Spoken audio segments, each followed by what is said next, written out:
Welcome, everyone. Happy Monday. It's time for Versus. That's right. Daredevil Born Again is here. The first two episodes have dropped. Another episode tomorrow, and we will talk about it. Seems like its opinion is divided. A lot of people taking a wait-and-see attitude. Can you blame them? Also, Mickey 17, the sci-fi movie starring Robert Pattinson, came out this weekend, and it was a thud. It may be a flop. We will get into it. Plus all your comments, questions. The Versus crew. Many people joining late, unfortunately, but I hope they come here. Anyways, let's start Versus on a Monday. It's time. Let's go.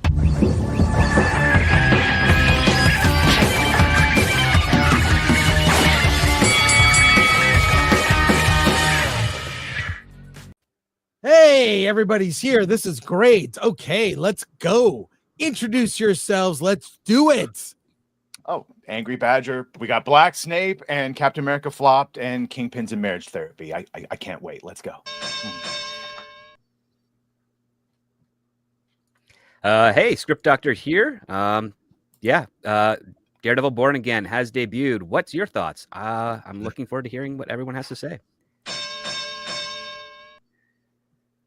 Hey, I'm Epic Mike, and boy, oh boy, Disney's done it again. I can't wait to talk about Daredevil. Very excited. I have very strong opinions about this show. Good or bad, I guess you have to wait and see. Hey, what's up, guys? Dante from Verbal Riot, and I'm ready for Black Snape Moan. Alan Ng, Film Threat, and I like Daredevil.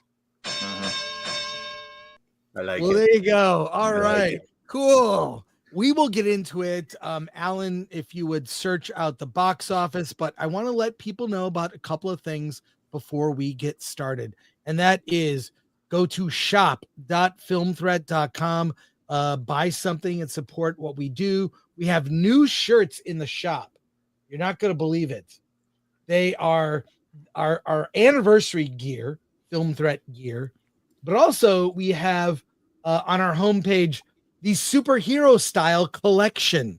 That's right, inspired by Fantastic Four and Superman and some other Marvel projects. Check it out. We've got 2 Batman shirts up here. So check out our new superhero style collection in time for spring.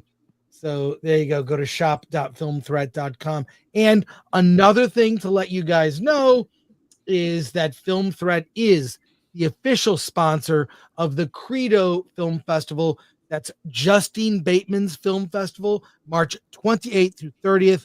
Alan and I will both be there. Go to Credo Film Fest or Credo23filmfest.com for tickets. Film Threat is a media sponsor. So there you go. Good thing we never play AI or anything like that on this show, because look, I could have a debate. I think there is a correct use of AI when you own the data set, right? Like Mike is a filmmaker, makes movies. I assume Epic Mike will be making movies using some form of AI, maybe even your face, but you own your face. You are free to do that. Well, So, when something that costs normally like, $12,000 now costs 10, like $10. Look at like how we can kind of blend all this together, Yeah. Exactly. And a shout out to our new members, Fun with Collecting, Crady and Joseph Fabry. If you are a member, please go to our members only videos. I was at TFCon yesterday, hanging out. What? I don't know what TF means. TF stands for Transformers. It was in Burbank, Burbank Airport Marriott. I was there. So there's a tour of the hall, the cosplay, the toys. So if you're a member, go to members only videos. Check those out. Lots of Q&As with directors. Alan's report from the Catalina Film Festival. Can't wait to see Well, that one day someday. happen. What about Yeah. that Catalina wine mixer, though? Eh? Catalina wine mixer. Yeah. Exactly. And we have a Thank you. few other people joining late. Robert Meyer Burnett, among others. But let's get to the box office, Alan. If you would put up the numbers, let's see. Number one at the box office with 19 million. Wait, 19 million. This is on a $118 million budget. Mickey 17 is number one with 19 million. Kind of So sad. 53 million worldwide. Yeah. Go back. Number two is Captain America Brave New World. Number three, Last Breath, which was a 50% drop at 4 million. The Monkey from Neon at number 4 with 3.9 million. Paddington in Peru hanging in there at number 5 with 3.8 million. Dogman at number 6 with 3.3. Anora back in theaters made 1.8 million. Mufasa the Lion King, it's still making money at number 8 with 1.7 million. Rule Breakers, which got a positive review from me, is number 9 with 1.5 million. And In the Lost Lands is made a 1 million in 1,300 theaters. And I'll just say this, it doesn't even deserve that. It was pretty bad. Thoughts on this box office, and what do you guys think? And then I have a game for us to play related to box office. But let's start with, what are your thoughts on any surprises here? I'm surprised that the gross for Paddington is not higher, because I thought people loved that series. It's very Yeah, good. well, you can look at the international box office and see what's going on here. International is $100 million more than domestic, meaning it's got international appeal, just not American appeal. Yeah. Go see Paddington. They're fun movies. They're very good movies. They're very good so movies. good. Yeah. But this year we're seeing in real time Hollywood collapsing.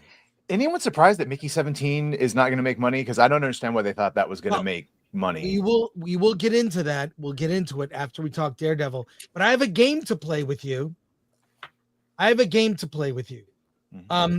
By this time last year, we had 3 movies that had broke $100 million. 3. We have only one, Captain America, and the top 10 box office for 2025 so far. You can probably guess what number 1 is if you would take a guess. Don't all speak at once because ads will show up. Captain America? What is it? Is it Captain America for number 1? It is Captain America. Yeah. Now, Really? Captain It has no competition. That's It's depressing. yes. So that's an easy one. What now? Yeah. Now, knowing movies that have come out, what was number 2? Oh, jeez. So Captain America is number 1. Okay. These are the top 10 at the box office this year so far. And I'll get to my point when you Is see it domestic or Is it Dogman? You guessed it, Epic Mike. It's Dogman. Yeah. It's 78.7 million. Dogman is number 2. Number 3, One of Them Days. Number 4, Den of Thieves 2. 5, Flight Risk. 6, Hard Eyes. 7, Paddington in Peru. Number 8, Wolfman at 20 million. Companion, number 9. And number 10, Neza 2 with 14.8 million. 2 billion worldwide, by the way. 2 billion. This is pathetic. Yeah. What happened to survive till 2025? Pathetic, but not shocking. What are your thoughts about this? I mean, this is crazy. People are not going to the movies. Now, I'll say I can't blame them. I have never in my time doing this seen a weaker crop of films, at least doing this on YouTube, where Alan and I review, all the films that open in theaters. But how do we go Captain America? Okay, that's a given. Big Marvel movie. I mean, still a disappointment, but number 1, Dogman? Yeah. So my kid reads the Dogman books. He was very excited to go see this movie, but I don't know. Like I don't think it has universal appeal. It's by the same people that did Captain Underpants, but like that was a franchise that came out when I was like in like middle school. So like it had a pretty long, like a lot of longevity to like kind of get out there. So I'm kind of surprised Dogman didn't do better, to be honest. I thought it was kind of a layup. Like, okay, cool, man. It's a fun kids film. But yeah, the rest of them, yeah, that's a pretty awful lineup. I mean, there, man. to be fair though, traditionally this is the dead time of the year for film. Yeah. Like just traditionally. I mean, normally January through March is pretty It's pretty rough. They're Right? dumping grounds, yeah. So I mean, I'm not surprised by any of these numbers, none of them. But at the same time, look, man, I've been saying this for a while now, man. Hollywood is basically living off vapors, man. Hollywood is a shell of what it once was. So I expect numbers to get even worse, to be honest with you. Like I think people are just not going to the movies. They're not going. And number one, there's nothing for them to see, right? But number two, and I'm going to keep stressing this, man. They are getting priced out. So why am I going to waste money on what might or might not be a good movie, spend a bunch of money, and then be pissed off after? And even if it's good, I'll still be pissed off because of how much money I spent. So I think Hollywood's look. We keep saying they're in trouble, but they've been in trouble for the past 5 years. Yeah. Well, Rob Burnett. Hey, thanks RMB for joining us. Hello, sorry I'm late. No worries. So we're talking about the disappointing box office. I mean, by this time last year, there were 3 movies that had broke 100 million, right? And this year only 1, and number 2 at the box office next to Captain America is Dogman and some kind of middling movies. If you ask me, more than half these movies are streaming movies, if you ask me. But collapsing box office it's not looking good for the rest of the year, except with the exception of July and the big releases. Well, I do think that there's a like, okay, Paddington in Peru is not on that list, right? No, it is. Number 7. Yeah. Okay, that's made 30, but that movie came out before, but it has made 36 million domestic. What I find interesting is I think we can't discount, like by all accounts, Last Breath is a really quite a great film. It's based on a documentary. The director of the documentary directed this feature. You've got Woody Harrelson and Simu Liu starring in it. It's an action-packed, adventure about trying to save the life of one man. I think a lot of the problem with what we're seeing now is not necessarily, I mean, Mickey 17 is people love it or people don't like it, but it's certainly got elements. I think the marketing of films, Companion, I saw Companion in the theater. It's great. I loved it for what it is at scale. I saw it with 5 other people in the theater, and it was the experience I had after it was over. All of us came out, and we must have talked for a half an hour about how great it was. I haven't had that experience. I was talking with total strangers about Companion. That film should have opened. It should have had it was a total crowd-pleasing film that should have been an easy sell. The first trailer was great. The second trailer gave away too much, but these ad campaigns are not unique. It makes every movie look basically like, oh, is this just a generic robot movie like Megan? Is it like the movie that Megan Fox is going to star in that was just on streaming? I mean, no one seems to know how to market a movie. Now, we were talking about this earlier today. That new Marvel trailer for the Thunderbolts, dude, where it leaned into A24 and it from the composers of Everything Everywhere All at Once, from the people who brought you Midsummer. And I'm like, that was clever. And they've talked about, there was an article about how since that 1-minute trailer came out that was tying in all of our talent into other movies that you've liked, the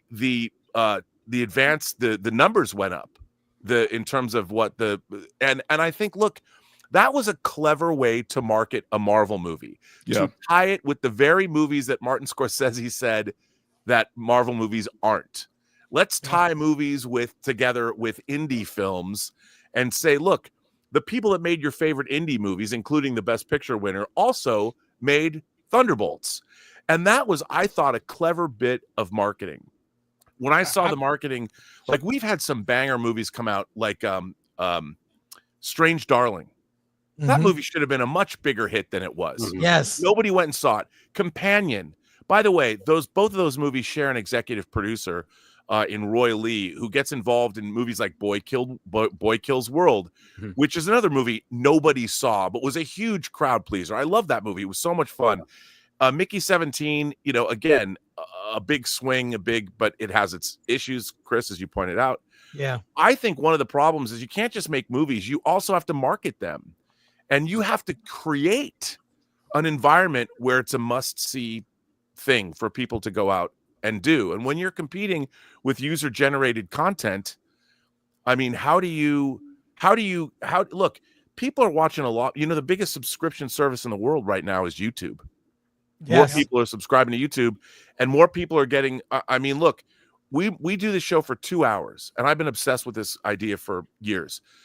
So people have 2 hours of time. Are they going to watch this particular show, or are they going to go to a movie they have to pay a lot of money for that they don't know if it's going to be good or not? Yeah. The reason YouTube is becoming, because you can subscribe, you can find out anything. Yep. Anything you want is on YouTube. Any tutorial, you want to do woodworking in your house and build yourself some shelves, YouTube's got you covered. You want to learn how to use color grading software, YouTube's got you covered. If I want to watch an airbrush tutorial so I can paint my Robotech 1/20th scale Veritech fighter better, I can go to YouTube. By the way, I have one of those and I'm scared to start it for that very reason.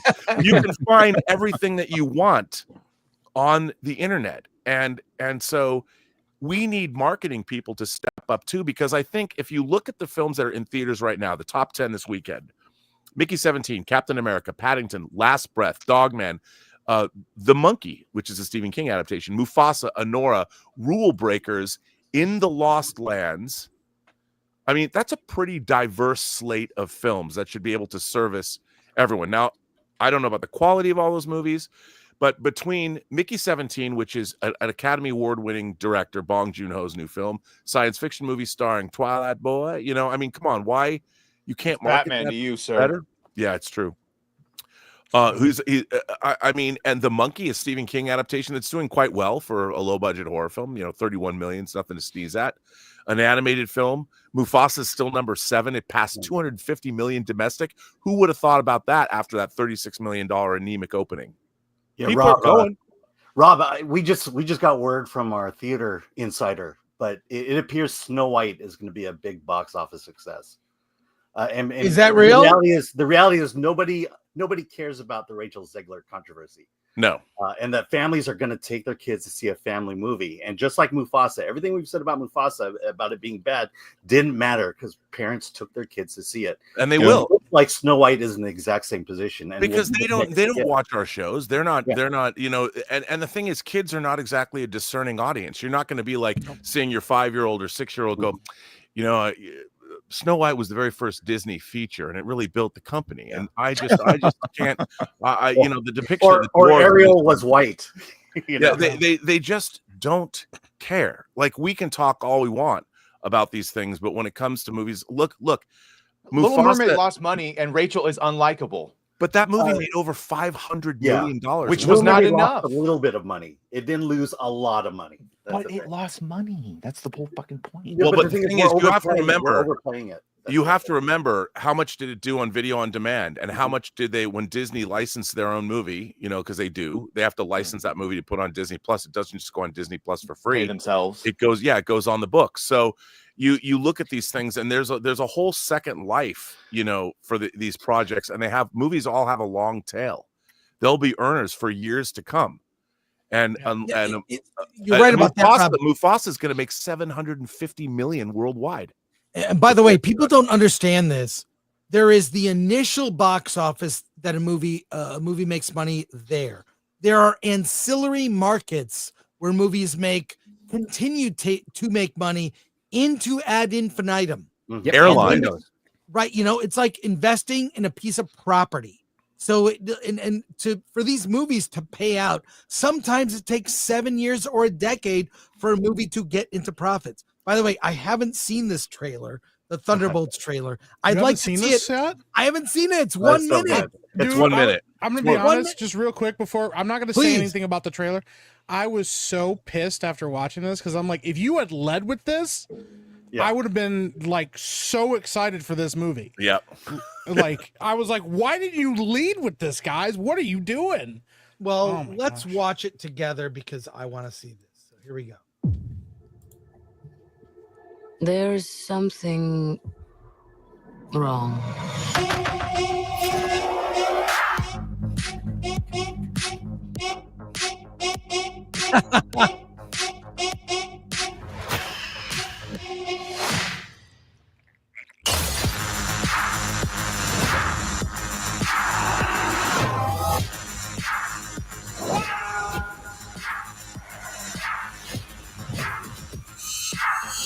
The Avengers are not coming.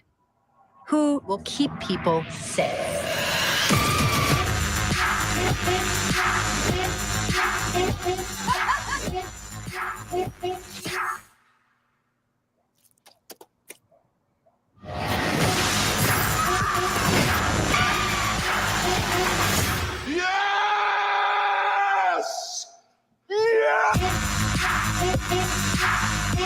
There's no Taskmaster in that one. There's no Taskmaster. Yeah, be because an they're going to kill her off. That's why in the beginning. Yeah. I Good. love that trailer. It seems very A24, very much an indie movie. That trailer looks great. They I'm should have in, started I'm it by in. saying A24 doesn't present. Yeah. Yeah. That is I even like bad A24 movies.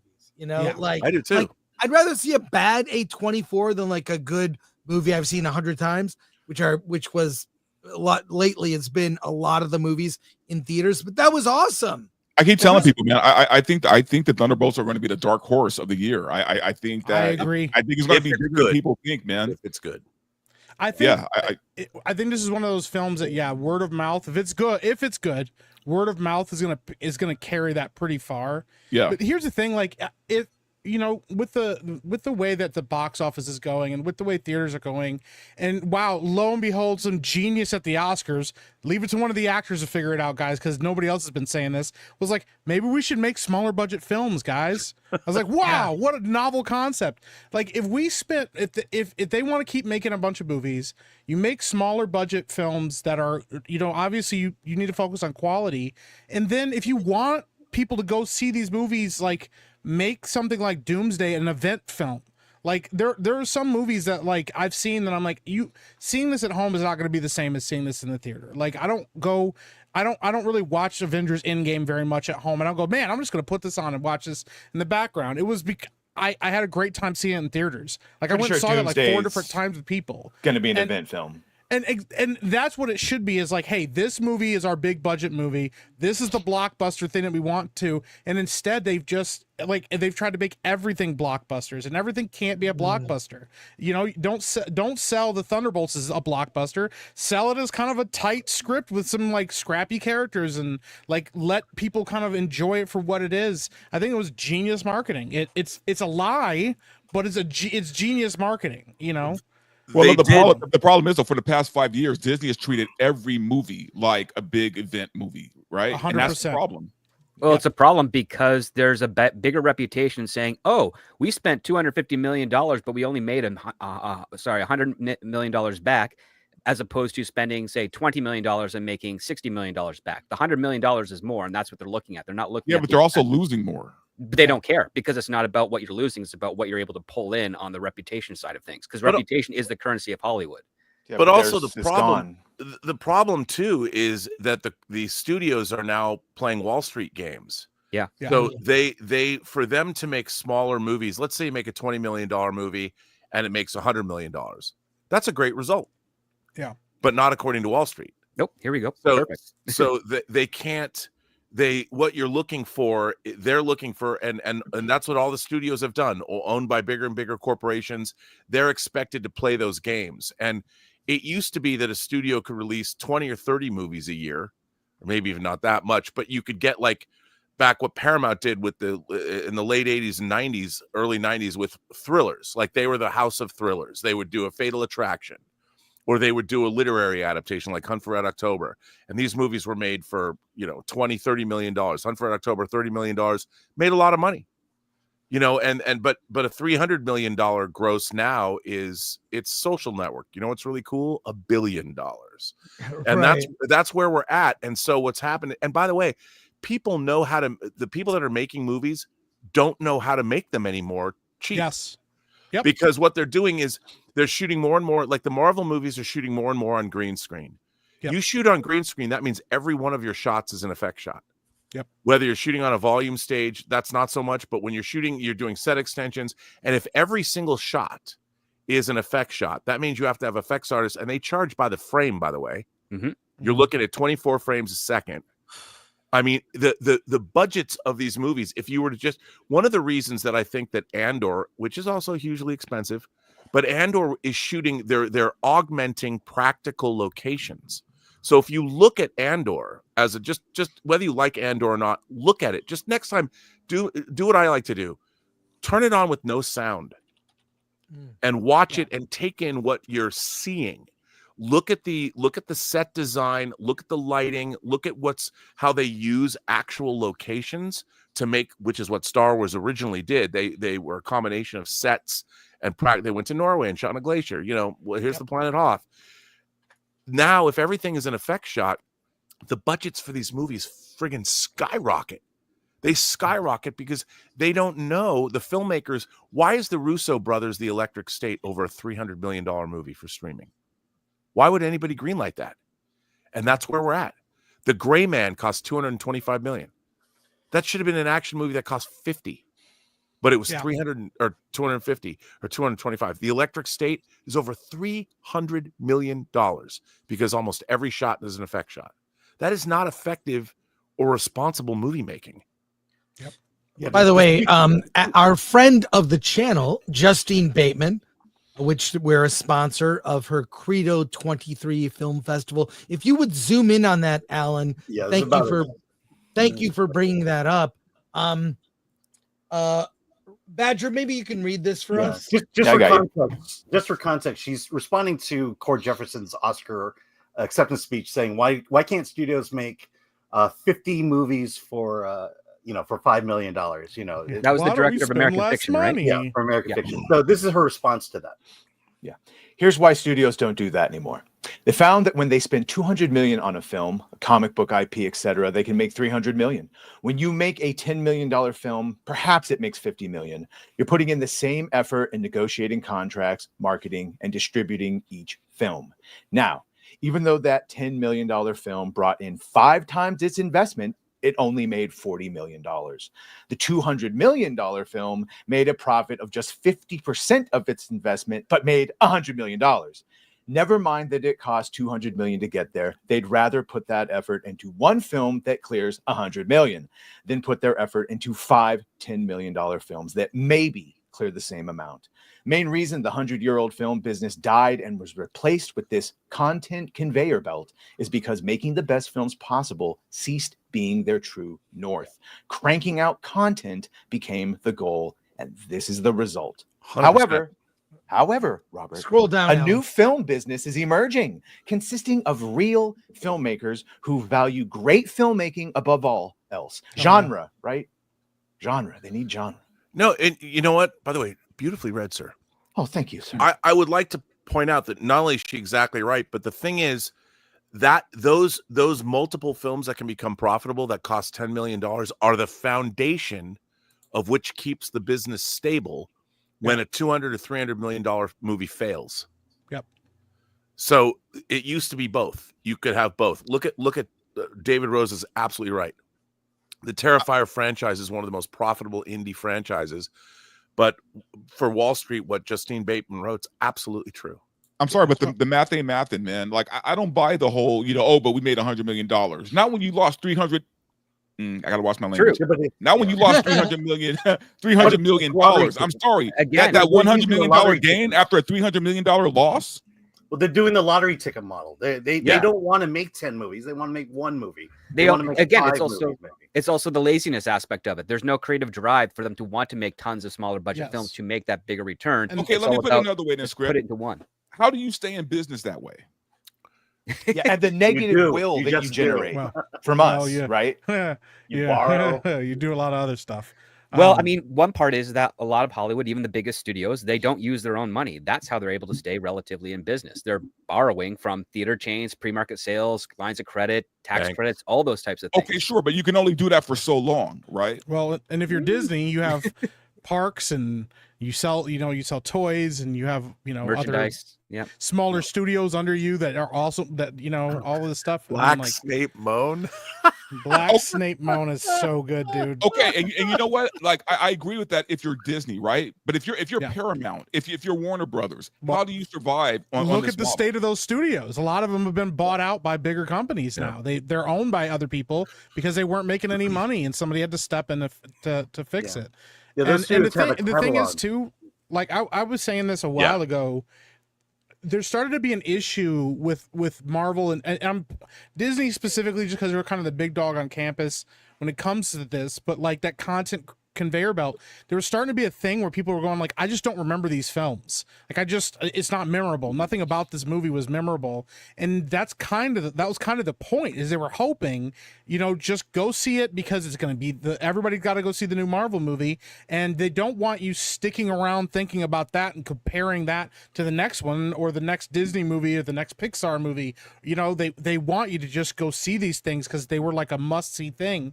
But when they started becoming forgettable and just whatever, it kind of made people sour to it. And they're like, I don't really want to go see the movies anymore. And it affected everything that way. And now, like everybody says, I don't want to gamble on spending my money to potentially go see a good movie. It might not be good. And a lot of people also then go, I'll just wait for it to come out on streaming. It'll be on streaming in 2 weeks. If it's. But also Go what's happened is movies, because they're not, I think you just nailed it, because they're not memorable. Like when we were growing up, we all became film fans. The movies that we saw, we incorporated into our psyches. Yeah. When you would see a movie you would love, like in the 80s, whether it was a Ghostbusters or whether it was a Back to the Future, or these were films that when you saw them, they were delicious. And you Poltergeist, Poltergeist and E.T., the Steven Spielberg double fisting punch. Those movies came out within a couple weeks of each other. And when you saw them, they delivered the goods and you'd watch them over and over again. And they would literally become part of the fabric of who you were as a person. They stayed in the theaters a lot longer. You guys got a lot longer time to watch multiple. But I think the stories that were being told, the problem is we now have the people at the top deciding which movies are getting made at the studio level are all looking at other movies. They're like, it has to be this, it has to have this, there's nobody anymore that understands, well, this movie's is different and unique, and we should make this because, like, I always use Roy Lee as an example, because if you look at Roy Lee, he was the first guy that said we should bring J-horror to America. So we started buying the rights to things like The Ring. That's why we got Gore Verbinski's The Ring. He got the rights to Infernal Affairs, which became The Departed. He was a producer that is now, if you look at what Roy Lee's put out in the last 2 years, Don't Worry, Darling, Strange Darling, Boy Kills World, Companion. He brought us Barbarian, a $4.5 million movie that made $40 million. I mean, you need producers and people that can find the great material to get this stuff made. The people at the studios don't know the difference. They have to look at everything and go, oh, so this is like this, so we can make it. There's nobody anymore that their gut instinct is going to say, there's no Alan Ladd going, we should let this Lucas guy make this Star Wars movie. See what happens. Or There's Robert Evans. Evans. Or Bob. Yeah. I mean, we don't have that anymore because the people that are in charge don't know the difference between a good and bad story unless they're told by somebody else, or they can point somewhere and go, oh, this is like that. And that was successful, so let's make this. Or worse yet, they have to follow it up and make another movie in that series. Well, that's talking about an indistinction between art and decoration, or disposable, or anything that's disposable. They don't understand the fact that the stories are what caused humanity to thrive to where they are today. They're just saying, oh, this is just like a painting on the wall. That's no difference between what my kid does in school versus what Picasso did in the art gallery. It's like they don't see the distinction and they don't understand the depth of it. And as a result, there's like, okay, same but different. It's like old action figures in the 90s where you get that one Batman figure, then you see 30 variants of stuff that's never in the movie, but you just have to buy them because they're different. Like I never did that. I actually did do that. I bought a bunch of them. Deep Volcano-proof Batman. Yeah, it was Yeah, dude. They told me to do a volcano. One. Yeah. That would have been Magma Batman. Magma. Batman. Yeah. Crime attack Batman. Let's go to Soups, and then we're going to pivot to Daredevil. We'll go through Soups real quick. Yeah. Gooch, shout out. That's so we keep having Bo DeMeo on his channel. Gooch for 5 Film Threat membership. Shout out. Nick Tomato, shout out, became a member. Graph Web for 2 in the name of all that is holy. Hashtag cancel Disney Plus. Francisco Sanchez Jr. for 20. Pre-2020, I would see 40 to 60. Jesus, theatrical releases. Post-2021, it is now 1 to 5. And I live in New York City. I watch about 400 to 450 movies a year. Now just 1% or less is theatrical. Wow. That's very telling. That is Do the math. That's a habit. That was a habit that you broke. And a lot of people feel that way. Yeah, it probably got too like it wasn't affordable enough anymore. True. Geek Truth 64 for 5. The box office success for Disney live action has been tied to the Renaissance era. Snow White is a classic, but it doesn't have the same nostalgia. But it'll make money. Yeah. Ryan Potter for 5. What if very bored evil billionaires are destroying the superhero franchises because they hate the planet and it's fun for them? You mispronounced World Economic Forum, United Nations, and China. Sorry. Jason Webster for 5. Hollywood blockbuster budgets are ridiculously high. Yes, 200 to 300 million. The South Korean sci-fi film Space Sweepers for 2021 cost 20 million US. That movie's hilarious, so I loved it. Star Wars Lego Rob. Oh, hey, for 5. Let's upgrade him. Versus by far the most entertaining and informative show on YouTube. Thank you all. Thank you. I really appreciate that. That's awesome. Dark Sith 87 for 10 reminds me of the Captain in Black Sails that says fruit, tits. Well, there you are. All right. Let's By the pivot way, and real go ahead. quick. I was just going to say, I just looked it up too. The Neza 2 budget was $80 million. Wow. They made That's insane. It's one of the most profitable films of all time now. I mean, obviously billion. China's budget, China, like when they have their own movies, but $80 million. What are you doing? Someone with control that doesn't constantly change their mind and, expertise. Yeah. By the way, the All cyber right. attack came out of Ukraine. I guess that's what you're showing here, Chris. Oh, are they upset? Yeah. Surprise. Yeah.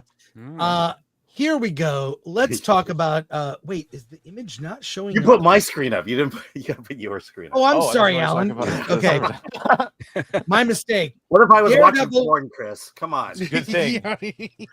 Daredevil Born Again is here. Alan and I reviewed it. Disney Rule 34. What is this? All right. It's the best Disney Plus Marvel series. The bar is low. Yeah. But based on, and Alan and I have seen the entire season, and I'll say things will pay off. Some things, including minor characters, will probably just annoy you. But for my money, it's the best thing they've done. And So I it sticks love the landing.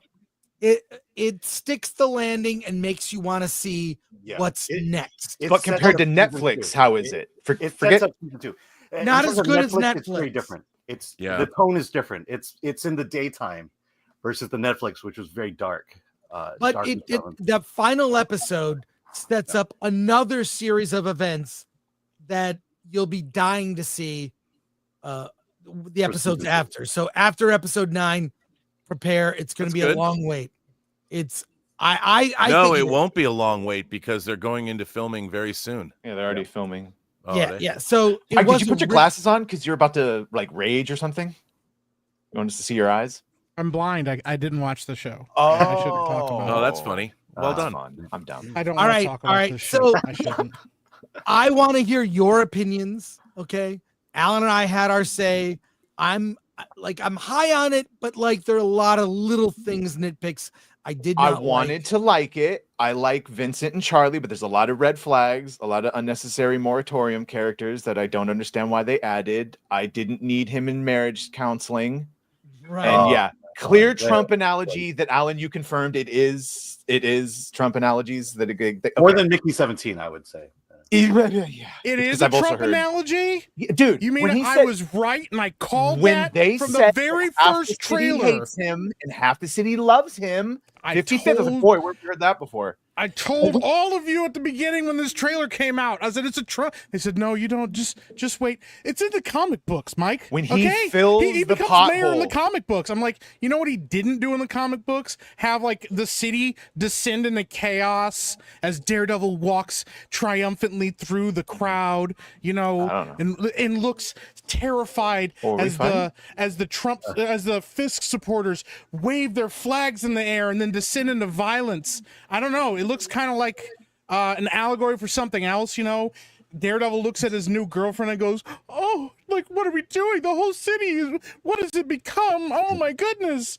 Wait, that's what you guys got. That's what you got from that. He's helping the city, actually. Did you see the pothole? I said you elected me to stop things and get potholes fixed. I got out and I fixed the pothole. I'm here for the people, Mike. No, that's not just. Chris already heard my rant, and I immediately got the DM of like, "Hey, you want to talk about this?" Like, yes, totally a Trump allegory. Yeah, I didn't get that at all, man. The jig is up for these people. Put Dante on so we can fight with Mike, because I agree, it's a Trump analogy. The jig is up right now, and they know that they can't just hammer this stuff anymore. Disney's not stupid. That's why they reshot the show, because they knew what they were about to put out was going to absolutely tank that IP. They need Daredevil to work. They need Deadpool to work. They need the Daredevil to work. They have to use the goodwill of the IPs that worked before to try to sell Disney Plus. That's why they went, did you know that this takes place after Agatha all along? Like, who fucking asked? No, look, man, and I'm more than anybody. I'm skeptical of Disney. I'm very skeptical. I don't believe in giving them the benefit of the doubt, right? To me right now, this is still in the good faith territory for me. I feel they like don't get good faith. Well, no, and I say that because the first 2 episodes for me were good. Make New York great again, Dante. It's Disney. They don't get good faith. They don't deserve your good faith. I'm not saying they deserve it, Mike, but what I'm saying is because of those 2 episodes, I'll at least give them leeway because I liked what I saw with those first 2 episodes, right? The thing is, okay, Daredevil walking through that crowd at the end, right? I didn't take that as a bunch of crazy Trump supporters. I looked at it like, yeah, people were celebrating, but he knows who Fisk is. And they were showing that parallel of them looking at each other like at the end of the day. But at the end of the day, MFer, I know who you are and you know who I am. In the background, they're not celebrating that's at all first. I took from it. They're celebrating until a woman goes screaming through the street and men are chasing her. And then they start lighting fires and they start rioting in the city behind him.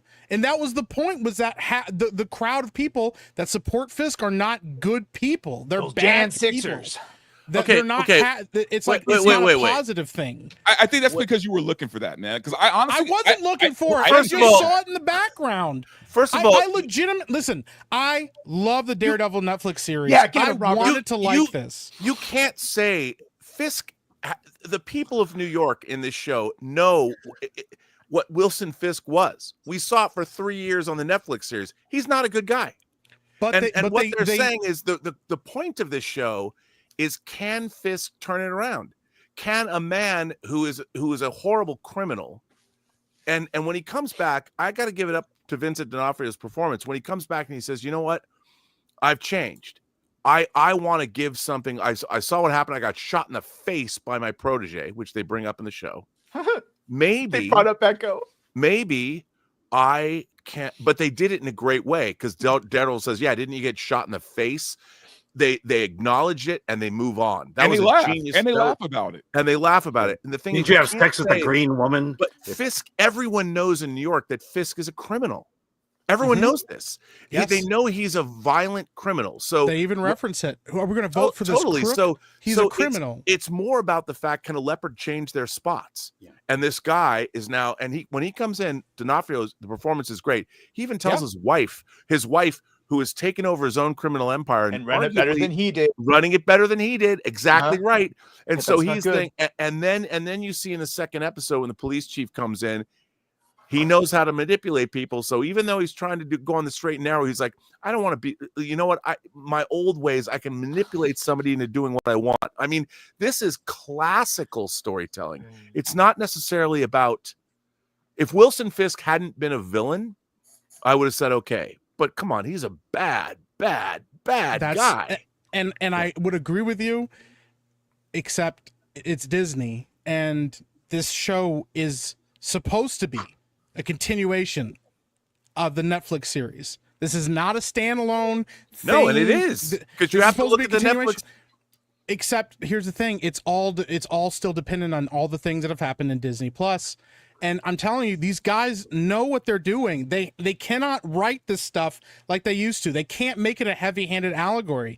They have to hide it now because they know people won't openly accept it. Well, But having these people rioting in the streets, the little hat in the background, Fisk will fix it. Having BB walk Dude, around, we have interview riots people, when a sports team wins a championship. Come on.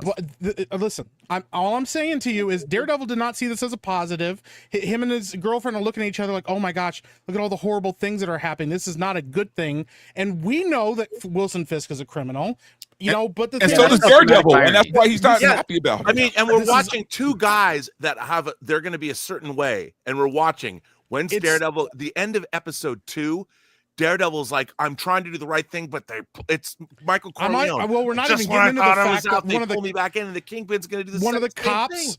One of the cops had a Punisher tattoo. That's what I'm most worried about. Are But we I need to ignoring ask the- Alan Well, that and plays. Chris. That's a Listen, plot point. That plays. Mike, are we Yeah. saying there's no dirty cops in New York? No, the Punisher Punisher's tattoo. a No one saw cop killer. Serpico? Punisher shoots cops. You don't get a tattoo of a guy that shoots your own people. They even Well- talk about the thin blue line in the first episode, and they say that. And Punisher shoots cops.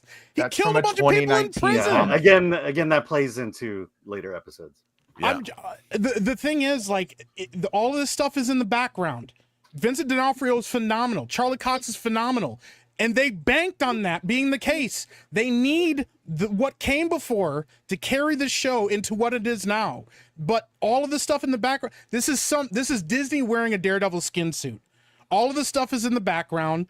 And now Alan is confirming that it is a Trump allegory, which we already knew it was. I'll Like, say I the called this. Trump allegory. The Trump allegory comes Yeah, there in you when he gets elected, and in the way he gets elected.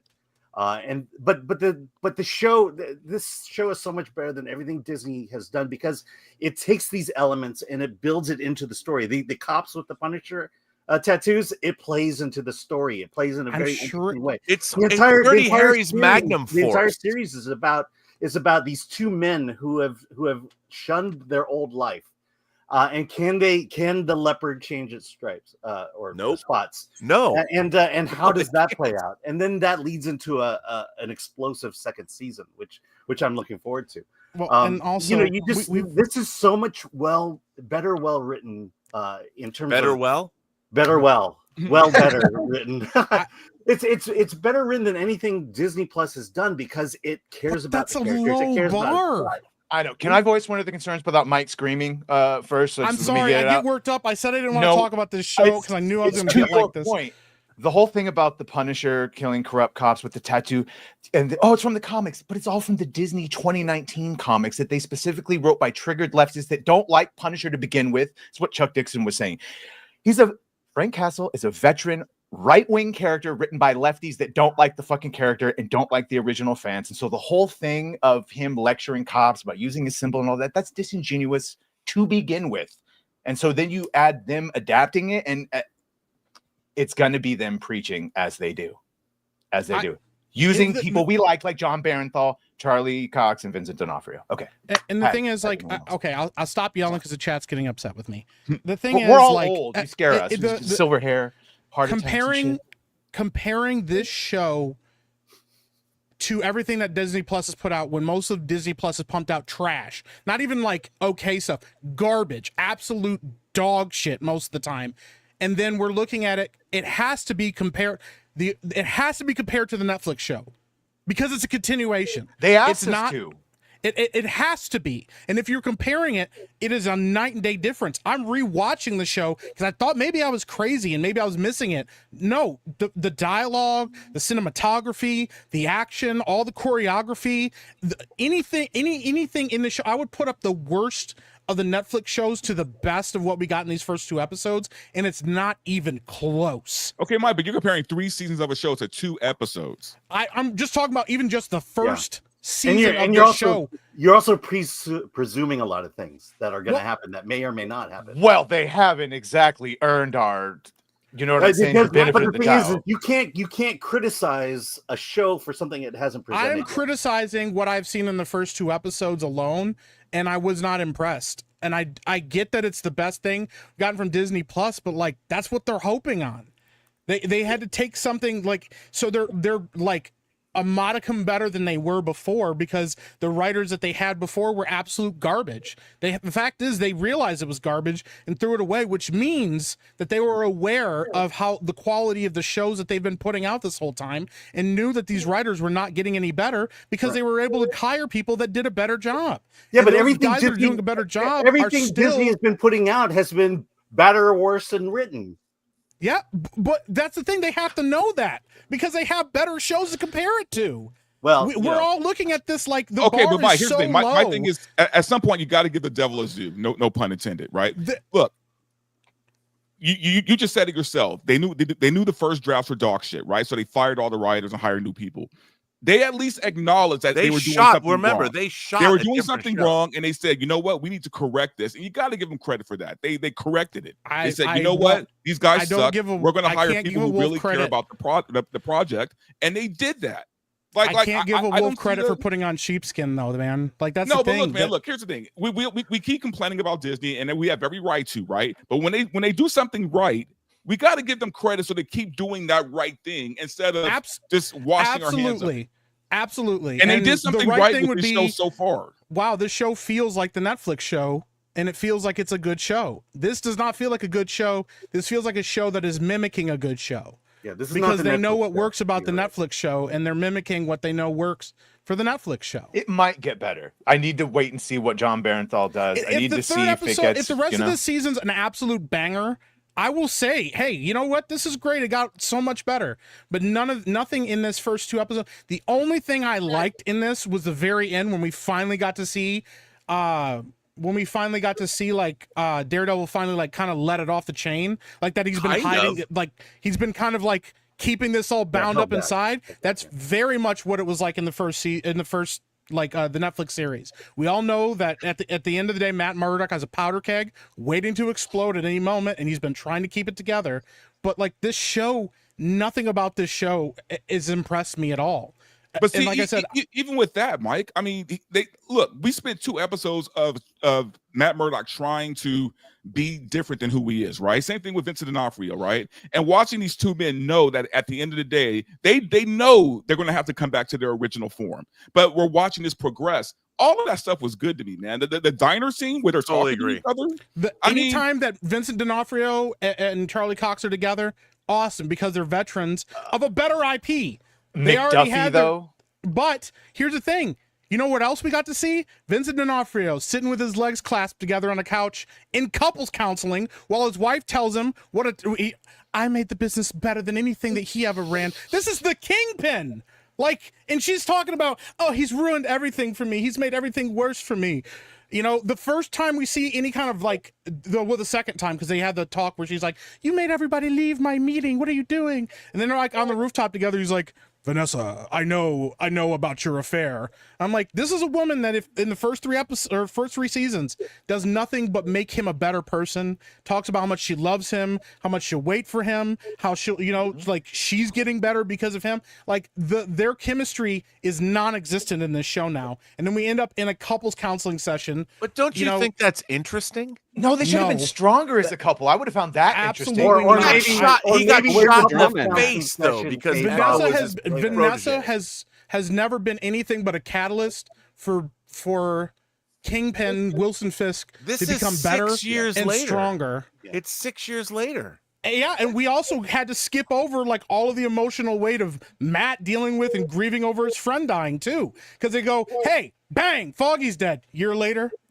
here we are. Well, yeah, because they got to get to the story. I mean, there's a lot of story there. I mean, dealing with Matt having to give up being Daredevil. I mean, that's always a good storyline. But they're doing that. I mean, here's the thing. Everything you're saying, I don't disagree with you, but it's all in the show. I don't not agree with that at all. We haven't seen Matt grieving Foggy at all. He moved on. He's got a new best friend. Well, okay. What are you going to do? Spend lawyer. an episode where he's at his gravesite, like reciting poetry? I mean, you could if you know how to write it. We understand when somebody is killed and they go to 1 year later. You don't think they showed when they showed him he has a new law firm working with a new partner? Clearly, I don't think they cared. Uncomfortable for him. I don't think they cared. Again, you've only seen because they literally skipped to him having a new best friend, who he then like tells like, "Yo, stop interfering in my personal life." The show is not about his Matt Murdock's year in grieving. You have to be able. How many movies start where somebody gets killed in the beginning and it says 1 year later, or in the Avengers case, 5 years later? You know, the Avengers, when you're watching Endgame, you're not like, I wonder what happened in the 5 years when they had to grieve when everyone was gone. I need to see all the Avengers grieve for all the world that was disappeared. It's implied Matt and you're is still also coping. implying that this is a bigger like because the Avengers is on a grand scale. This is one guy dealing with his life and his dual identity and you don't think as a that superhero. They showed that? Like do you think he loves his new law firm? Do you think he loves when Karen Page shows up in that courtroom? You don't think that was heartbreaking? I do think that was heartbreaking, but we also don't get to see anything that came before it. They're asking you to assume. Cry? I mean, they're asking you to assume that what has happened in that last year is not important to the story. Oh, that's not at all what I thought. Not true at all. And they're asking you to accept that these are the same characters from the Netflix show, which they are not. No, 6 years went by. But So they're not the same Snap. characters, even in the situations that they're in.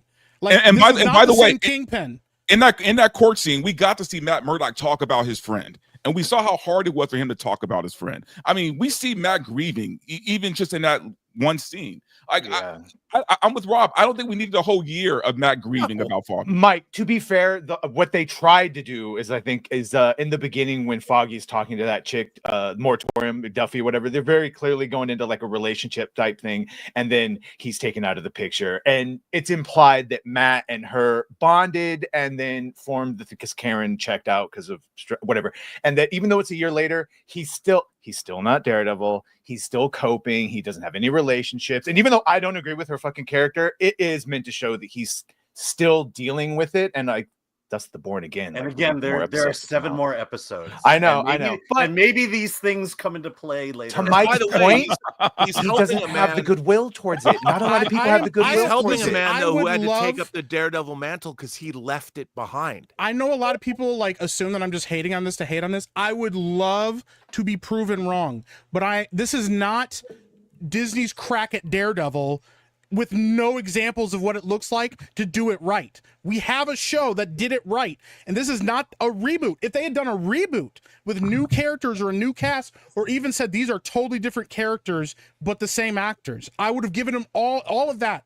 Could have given the benefit of the doubt and said, hey, you know what? They're doing a decent job. But this is a continuation of a show that is better in every measure, in every way. This is season 4 of Daredevil, essentially. And they're asking you to treat it like season 4 of Daredevil. And they have not earned that good faith from Wait a me. minute. Or Are you anybody. telling me that the Episodes, 4th man. season of every TV show ever made is better than the 3rd, 2nd, and 1st seasons? I am saying that Is Buffy season 4 better I'm than saying season that 3 Game of or Thrones season season 4 was 2? great. Let's just give this time to percolate, though, before we say it's fucking horrible. It's only been I'm 2 saying episodes. it's not of the same caliber. Even the cinematography, the choreography, all of it is worse.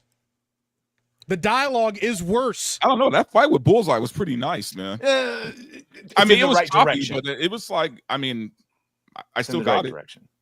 even watching the hallway scene where they're fighting and stuff, you can see that they don't have nearly as much choreography, which is why they look so exhausted by the time they get up to the top of the stairs, because they don't have the choreography to sell that. Maybe they're tired. Yeah, I know. It's like, come on, But that's the man. thing. But that's the thing. Once again, we have 3 hallway scenes that we can compare it to that are better in every way. We have but he 3 wasn't fighting separate Bullseye. hallway scenes with better choreography. He fights Bullseye twice in season 3, and the choreography is better in both of those scenes. Look, he fights him in an office building, getting staplers thrown at him, and it's more compelling than when he's throwing. It's not bad. It's okay. But why are we settling for okay with a show that we already had that was great? Because previously we had fucking horrible. So okay to maybe good at one point is at least a stepping stone. So what it feels like is I'm not saying this is okay for a Disney Plus show. I'm saying I think it's just a good show so far. Like, I'm not even comparing it to the other Disney Plus stuff. I'm saying that so far from what I've seen, it feels like Daredevil to me. Yeah, like, it does. It just feels. Look, I'm not saying it's not without fault. There's some things where I could like pick apart some things, but I'm saying overall the feel feels like Daredevil to me. It's not like Daredevil was Citizen Kane. Because I agree with that. The second season was not great. Best comic book adaptations we had ever seen on television. Absolutely, but there were some bad episodes here and there. But I mean, there were. But no, I mean, look, overall, I'm saying compared to the originals, Mike, I agree. The Netflix show is better. In fact, for me, the third season was the best season of Daredevil. I think it was better than season 1. Listen, I'm also not. And then people are going to disagree. I'm just going to go into all of it. Chris has already heard this speech before. There's also a lot of little things. Like I said, I'm going to pick this show apart because it's being compared to a show that I think is great that I also pick apart. I pick apart the first 3 seasons. It is not perfect, but the other thing is too, there's a lot of subtle things. Like if you go watch the show again, any scene where it's not just Vincent D'Onofrio and Charlie Cox together, or scenes where it's 2 male characters together, most of the dialogue is led by women. Most of the plot is driven by female dialogue and them telling men what they need to think about things and how they need to perceive things. Okay, go wait watch a minute. it. I gotta stop. And I knew you were going to disagree with me on this, but it is an important thing because you got to remember who's in the writer's room when these shows are being written. Okay, wait a minute. Just because Daredevil has always had a female component to it. But just because there's more female characters it's not more female. It's every time there's a scene with a female character, she is the one that is leading the dialogue. She is the one that is pushing the plot forward in those moments. And the people are reacting to her. To be fair, all the women in the show are pretty strong women. I mean, they're great characters. They have to make Claire's a very strong woman in Daredevil season 1. So is Karen. So is Vanessa. And none of those characters feel like they're pushing everybody around or pushing the dialogue. They feel like an organic part of the conversation. Who's Matt can have sex with if you don't have women in the confused. Like Matt's partner is in 2 scenes. Like she wasn't like a component of the show.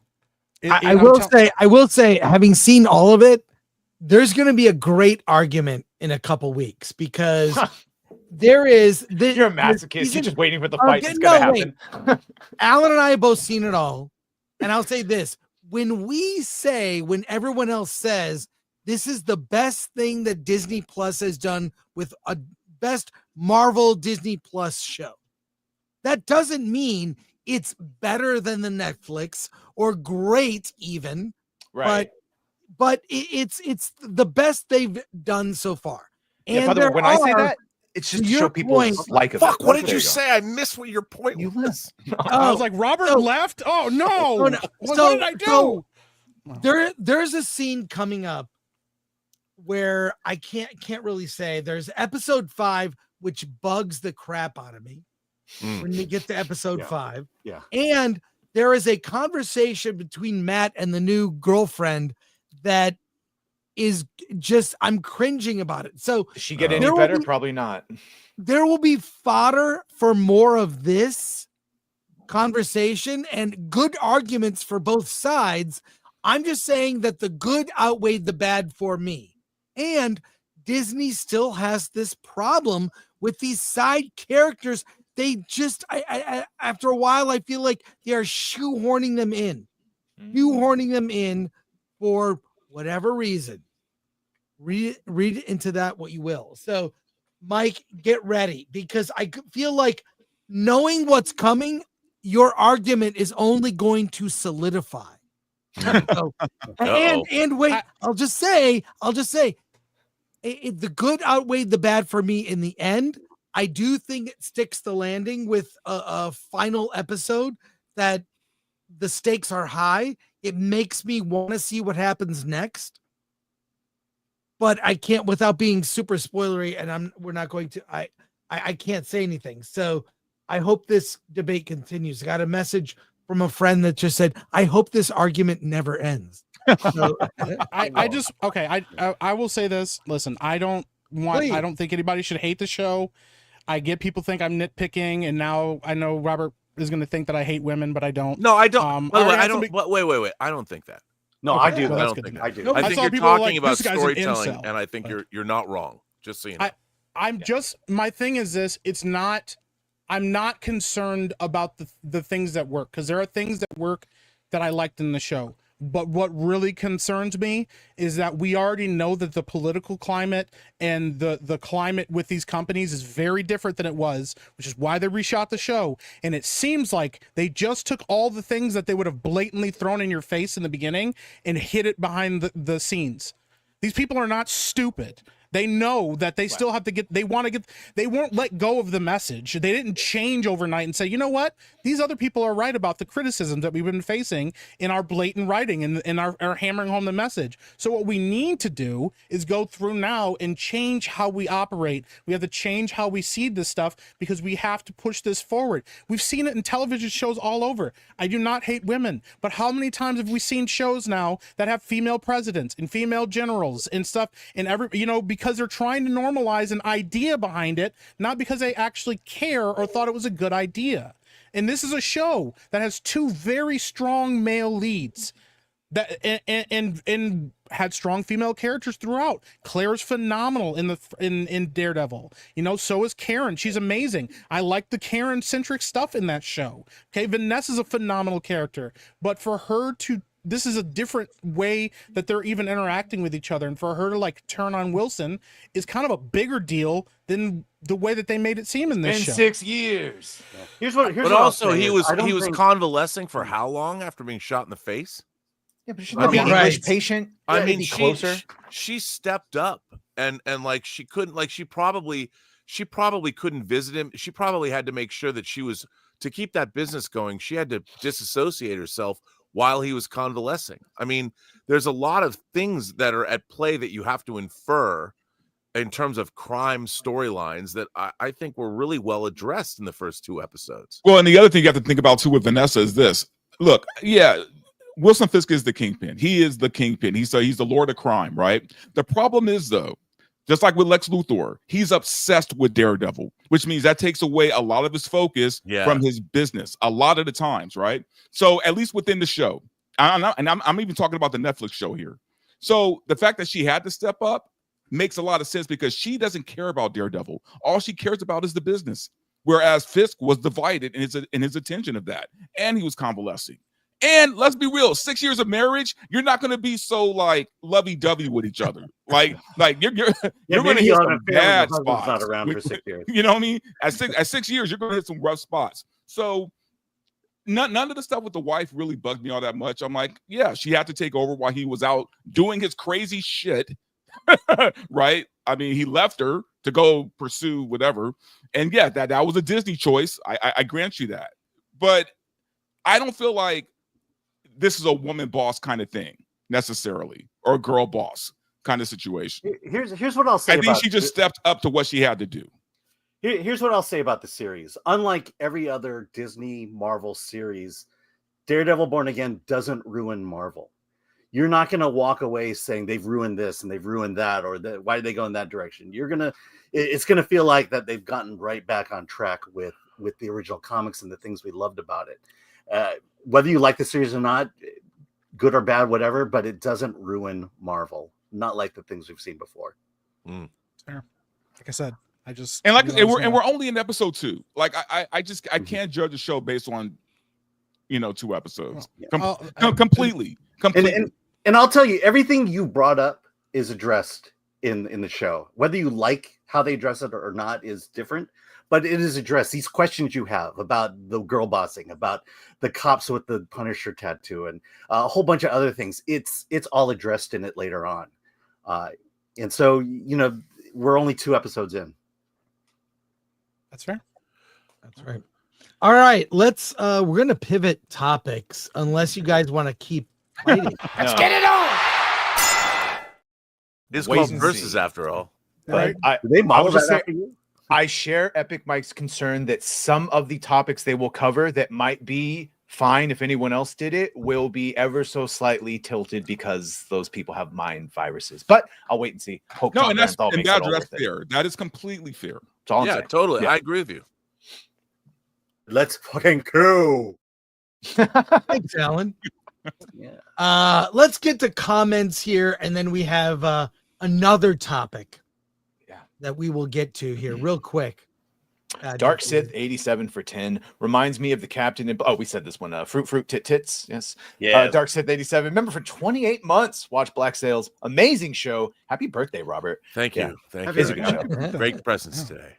Willie the Monkey King's music. Member for 7 months. Greetings from New Zealand. Who cares if it's a Trump allegory? As long as they are making an entertaining show, that should matter, because it implies to motivations when you specifically do allegories like that. REG, member for 2 months. Real life cops have the Punisher tattoo. Right. They do. That they don't like that because all Again. cops are bad to them. Red French Again. Moon for 5. Again, it plays out. It plays out. Okay. People are That's- hung up. yeah. People are hung up on the CPL concealing, but I see it as maybe Kingpin making a movie in Daredevil's life with the therapy excuse while also having an issue. You're Barmy for 5. Lost me at you didn't find marriage counseling Kingpin interesting. Again, I did not. It builds. Rob. It'll build over the city. Norwegian Kryptonian for 59 Norwegian krona. What will this show mean for Jessica Jones, Luke Cage, and the other Netflix Danny characters? Rand. I think you meant to say Danny Rand. Yeah, right. Apparently they're Yeah, wanting them don't back, get- right? I don't know. But can I just say that putting Kingpin in an environment you would never expect him to be in, especially with a wife that we've seen over 3 seasons devote herself to him, was interesting. It's an interesting way to change up a character. Why should we see characters the way they like? If characters are always the same, they become boring. Because there's 2 other situations they could have done that didn't have him being cucked with marriage. It's just they chose the one. Why is that going means- to marriage counseling being cucked? It's It him. was- He's trying to play a role For that the he doesn't fit aforementioned- into. It the was aforementioned. a little derivative of Sopranos, Totally, but that's there's the a real great problem. there's a Okay. great upcoming. Give you a little tease, like you said, Rob, putting a character in situation that is unfamiliar. It's a fish out of uncomfortable. water story. There's a scene coming up where Kingpin is forced to listen to a bunch of grade school students sing songs badly, and him trying to keep his composure is effing hilarious. This guy being subjected to these dumb effing kids and him just trying to be in control, being forced to listen. It was like you can see him regretting his decision to become mayor. It's those look, the good moments for me outweigh the bad. I think in the end it worked for me, but we'll see. We'll see. See, But reason I like what Mike's had to say. I the like other thing I is- do too. and I the love other thing is- disagreeing with my friends. Well, the other So- thing is, and this is just this is a small thing, but we've all talked about it. My other concern is a lot of new writers, young writers, are not writing from a point of inspiration like, hey, I had this really cool idea, or I read the comics and I want to adapt these stories. A lot of them are going, I watched this show and it would be cool if I made this show with this other IP. So if you go, I watched The Sopranos, what if the Kingpin was like Tony Soprano? You've already failed, because it's Right. like being inspired to write a good show because of The Sopranos is different than going, I'm going to make Kingpin Tony Soprano because I watched The Sopranos. And that's what we- 100%, by the way. But the reason, And- the reason Yeah. Kingpin is in marriage counseling is because Vanessa is not showing up at public events, and that is casting a bad image of him as mayor of New York. And so why would that's that why take he is forced counseling? into this situation. and I even get that. I just also we'll see. Well, I mean, how else are they going to resolve that? And how are they going to do it? Conversation between you and your fucking wife. We've seen how Kingpin Sigma male resolves problems. Kingpin? Yeah, sorry. The thing is too, and this is the thing that always sold me on why I like Vincent D'Onofrio's Kingpin. And I'll drop. I know we got to move on, but like Vincent D'Onofrio, and like one of the first interviews he ever did said was Wilson Fisk is a child, and he never got past that point.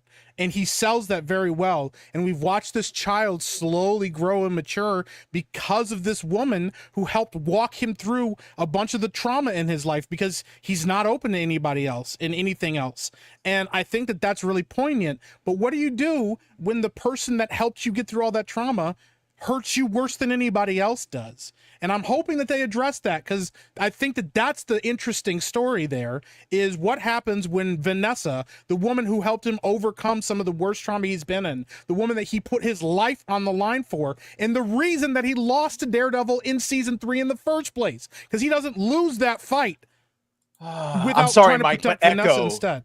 Echo is actually the one that cleared Kingpin of his trauma. You had to have watched the show, but she used her matriarchal I didn't powers watch to that show. cleanse him. Yeah, I didn't watch it either. I have no It'll idea be what happened interesting with to that, see though. where It's true, that though. goes. And I do know it's early. I'm just not sold. That's all. You know what I think? Can I just say that I've read 300 issues of Daredevil comics, and there were some creators that were good, and some creators that were bad, and there were storylines that were touched upon. So if you're, I think one of the, I've always thought, like I've been a long 40 years of comic, actually more than that, of comic reading, and I'm surrounded by many different runs and many different iterations of the Daredevil comics. I look at this as a new creator taking over a Daredevil run. Bingo. And this Daredevil run is I think pretty legitimate. You know, it's like Ann Nocenti taking over from Frank Miller. And I think that, and I think this is a legitimate stab at a Daredevil run. And I want to see where it goes. And I think it might have different emphasis than other seasons, but it's not embarrassing and it's not bad. And I think it has a lot of potential. And I've only seen two episodes. It's not embarrassing. It's not bad. That's true. I 100% agree with you, Rob. Like the first 100 issues of the Fantastic Four was Kirby and Lee. Yeah. And then it switched. And you know what? It takes a little getting used to. The flavor's a little different. But, you know, there are runs that are really good. And it's nice to see different creators add more to the lore and the canon. And some storylines work out and some are really bad. By the way, Ann Nocenti's run on and Daredevil some were Kevin Smith runs. Right. Yeah. Which I don't want to get into. We don't talk about him anymore. But Ann Nocenti's run was just collected into the first omnibus. All right, go to Cheap Graphic Novels, pick that up. It's good. Let's switch topics really quick here. This is Film Threat! I don't know why that was there. Mickey 17 is out. For those of us that have seen it, Alan and I reviewed it last week. It was a disappointment. Best thing about it is Robert Pattinson acting with Robert Pattinson. But almost every other element, from the romance to the drama to the we'll talk about Ruffalo later. I have a story I want to bring up to have us get comment on here, but it's a mixed bag.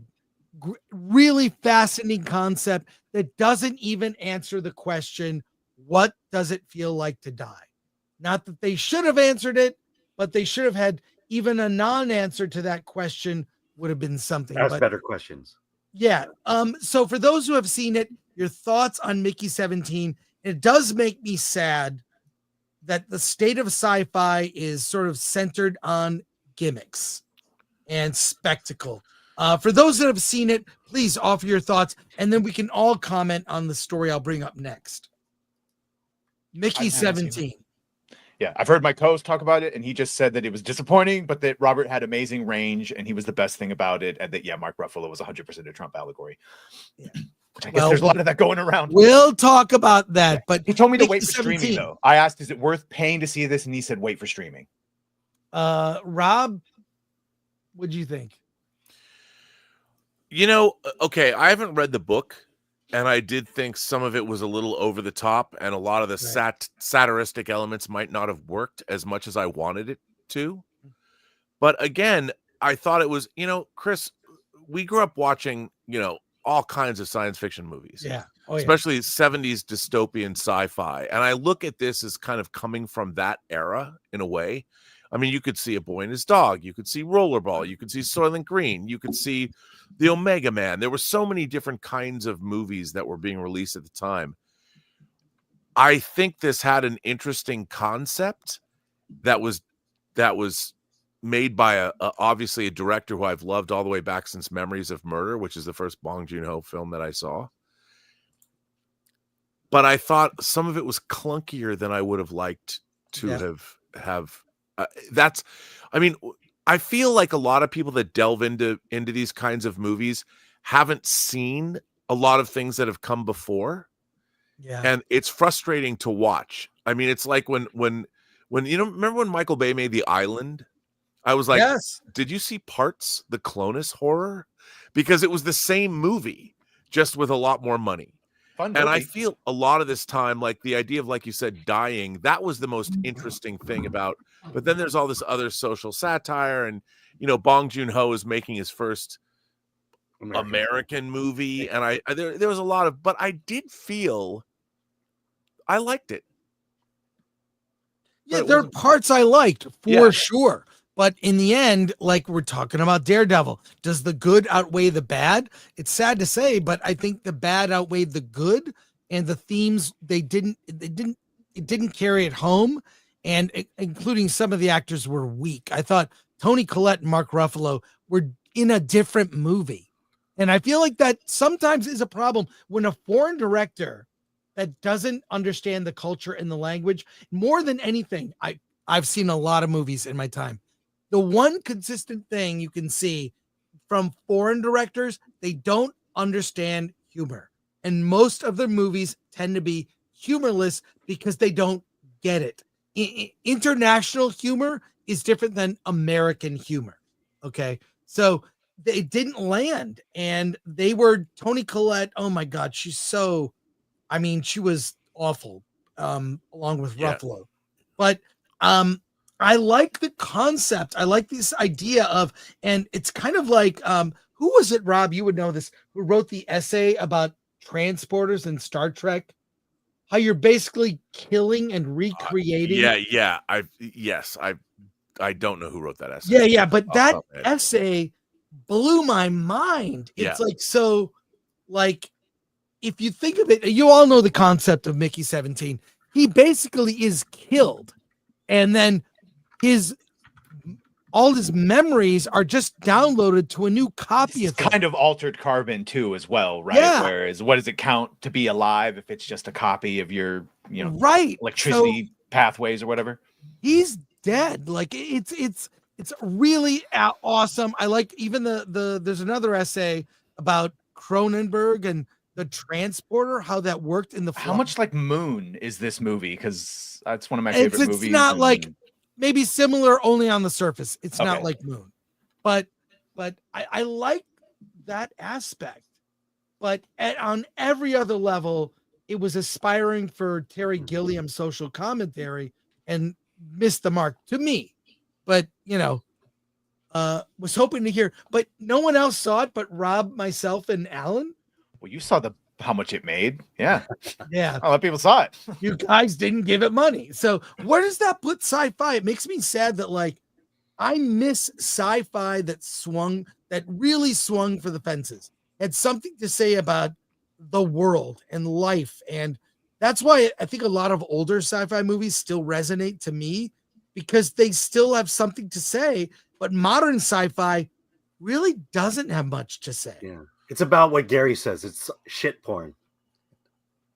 Well, it's what we talked about in the beginning. People are going less and less. 2020 made everyone realize that we have really good TVs and everything's in 4K and everything comes on streaming. So unless you really, really like hearing other people talk during the movie and paying more for something you're going to get on something you already pay for in 2 months, not many people go to the movies anymore. And I wasn't going to go pay to go see Mickey 17, unfortunately.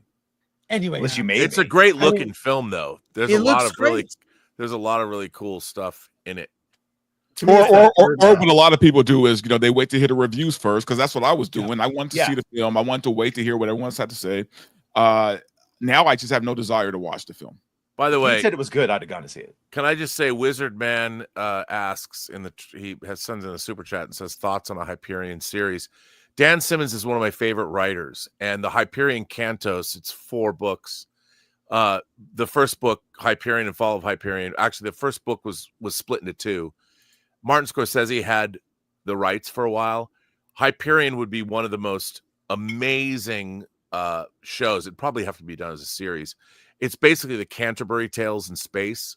I would recommend everyone read the Hyperion Cantos because they're amazing. I mean, the same way that what Herbert did with Dune, Dan Simmons does with the 4 Hyperion books. Would those ever get made? The problem is today with real heady sci-fi.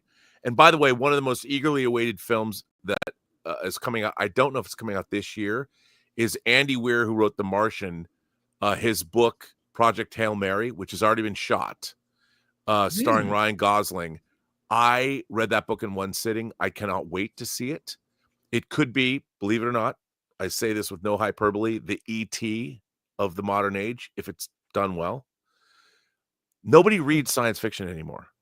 Yeah. And the problem with Hollywood is science fiction has been reduced to the basest of levels. Hyperion is one of those epic sci-fi. It's there's more ideas in one page of Hyperion than in the last 10 years of science fiction films. Wow. And that's what's really a problem, is that science fiction is a literary genre and no one reads it. Yeah. And so all we get is derivations of stuff we've seen before. Yeah. It's really frustrating. You have to know the genre to write the genre, like you're saying, and a lot of people don't. And Star Trek is a perfect example. Modern Star Trek is terrible because none of the people making it have read science fiction. And when you go back to the original Star Trek, you had actual fantasists and science fiction writers writing the scripts. Yep. And that's the biggest difference. Yeah. I mean, I've always seen Star Trek and even Twilight Zone as morality tales, just commentaries on humanity. I think what Star Trek did was the crew was from a utopian future where racism and sexism was gone, and then they would go to planets where it existed, and you see the contrast, and you play into that, and you start asking the right questions, and you start thinking about who you are as a person, who you are as a human being, and it engages you in thought about morality, about life. And I just don't feel I feel like science fiction today is about spaceships, light swords, and laser guns. Or telling you what to think, preaching to you a little bit. Mm-hmm. Yeah, people forgot that like it's spectacle over substance a lot of times, not realizing that the thing that works about sci-fi is the spectacle is like the meat around the pill of like the story that you want to feed to people, and they go, wow, laser swords are really cool, but like, what do I think about my place in the world? Or that's why Rebel Moon failed so badly, because it had nothing to say.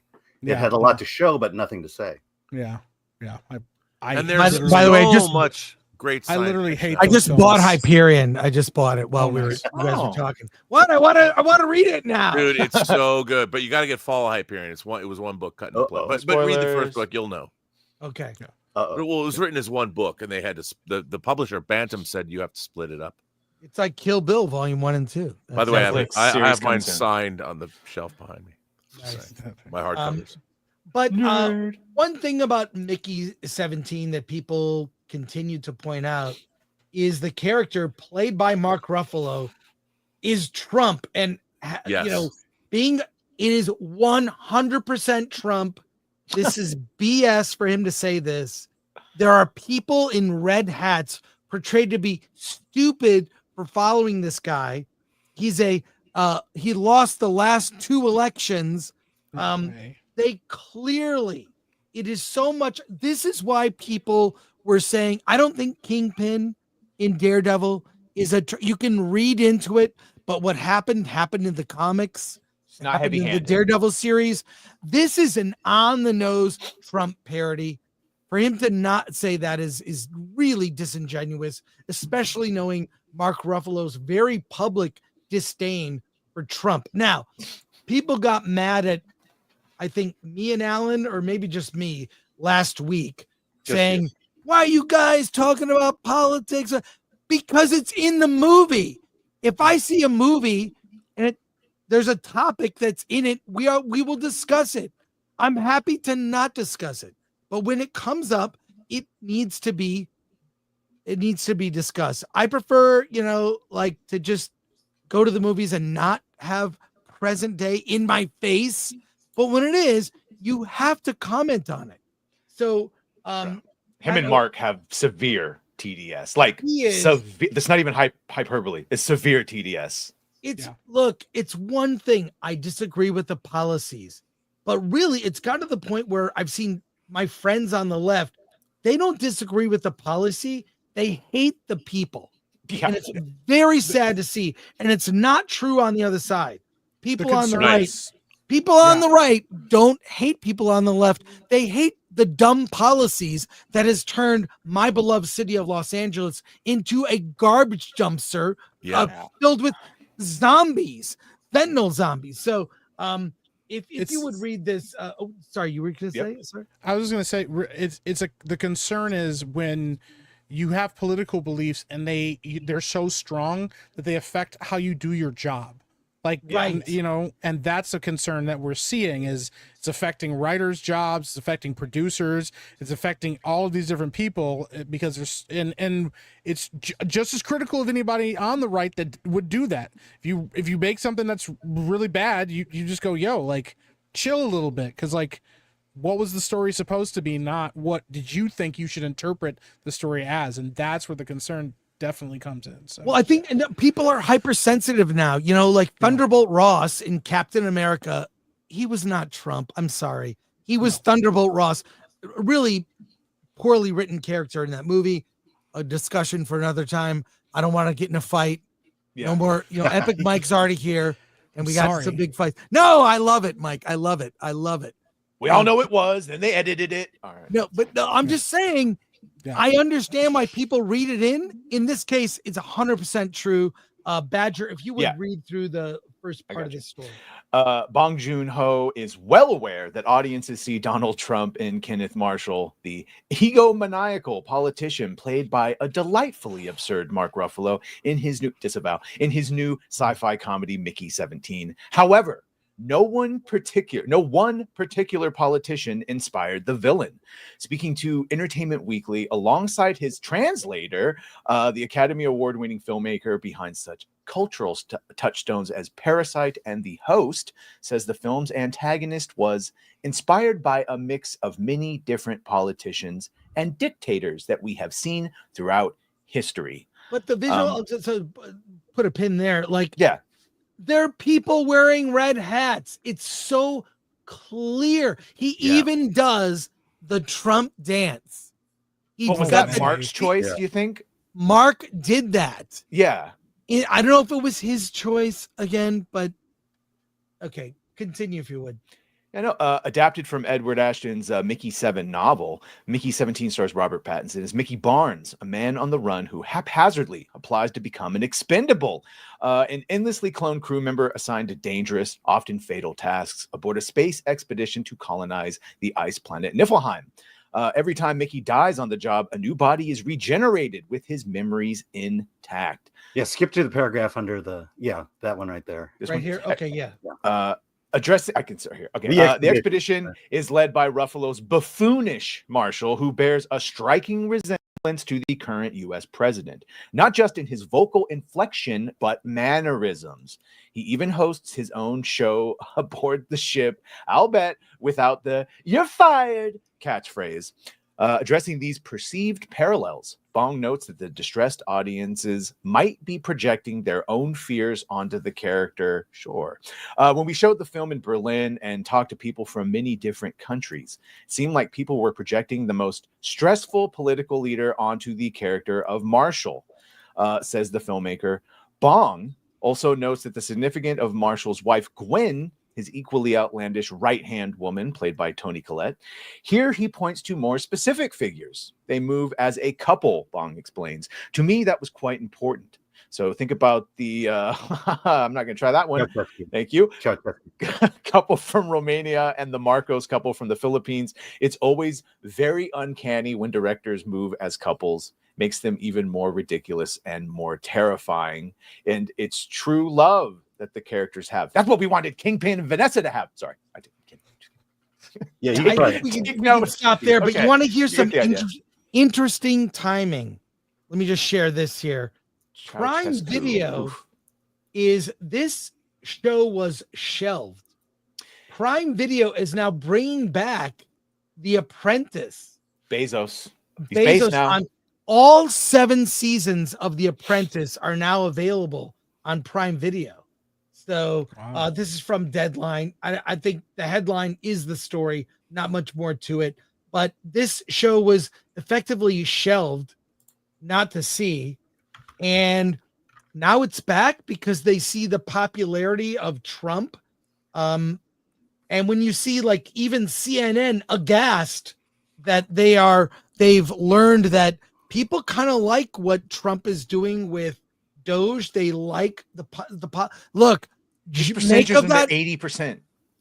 Yeah, like 80% approval on certain. You could look at many different policies that have been enacted. The policies that the policies are popular, whether you like it or not, whether you agree with it or not. But is this part of the reason this movie bombed? Did people get a sniff of, I don't want to see myself insulted? And look, I'm not a guy wearing a MAGA hat. You know, I have a red hat, actually. It says make movies great again. You still shouldn't wear that out in public. I worry for you in California. Yeah, well, whatever. Not in LA, maybe. Not in Beverly, whatever. I actually don't care. I would wear it to troll people. But all I'm saying is, like, is this part of the reason the movie failed?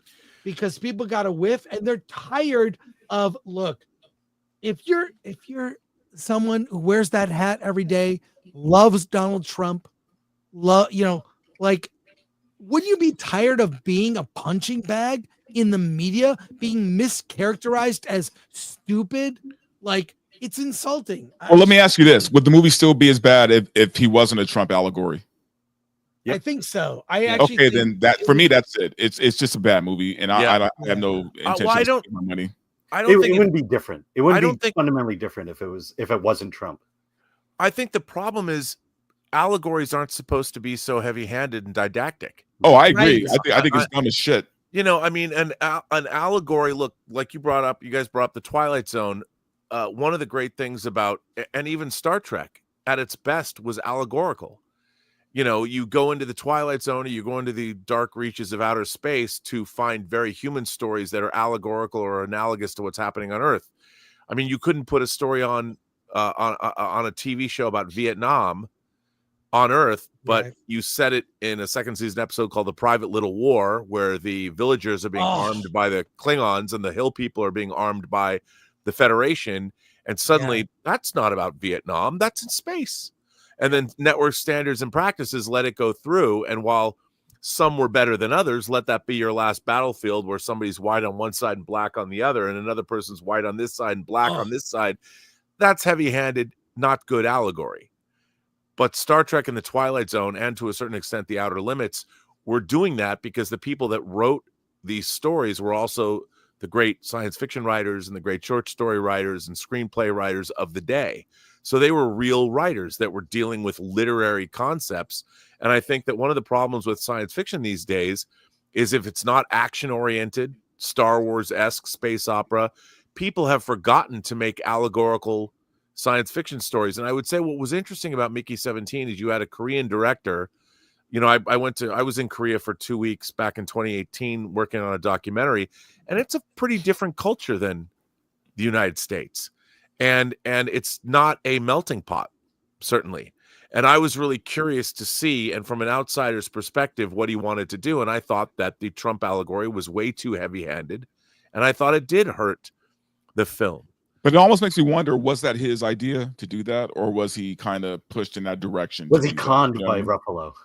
Right. You know, Yeah, you know what I'm saying? See, and here's or was it Ruffalo's choice and he went with it? Right. Or that. And my problem with all this is this, man. Like, look, at the end of the day, I don't consider myself a Trumper. Okay, I voted for the man. Outside of that, though, yeah, believe it or not. But here's the thing: outside of that, as long as you're making fun of everybody, I don't care. Make fun of everybody. Because here's the thing: I hate all politicians, not just the left, but the right as well. I don't like any politicians. But if I'm going to vote for somebody, guess what? I voted for Trump. Now, doesn't mean that, you know, I got his back at every turn. So if a comedian wants to make fun of him and it's funny, I'll probably laugh. Just like if they made fun of Gavin Newsom, I would definitely laugh. Right?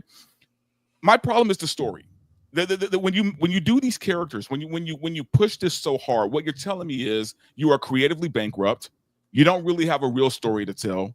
You don't know how to write characters. You don't know how to write dialogue. You don't know how to write for people. and I'm not going to waste my hard-earned money supporting this. Right now, if you were to make a character where, yeah, there were some similarities to Trump, but at least the story was good, I'd be like, okay, you know what? I could look past that, whatever. But the problem with these people is they go all in.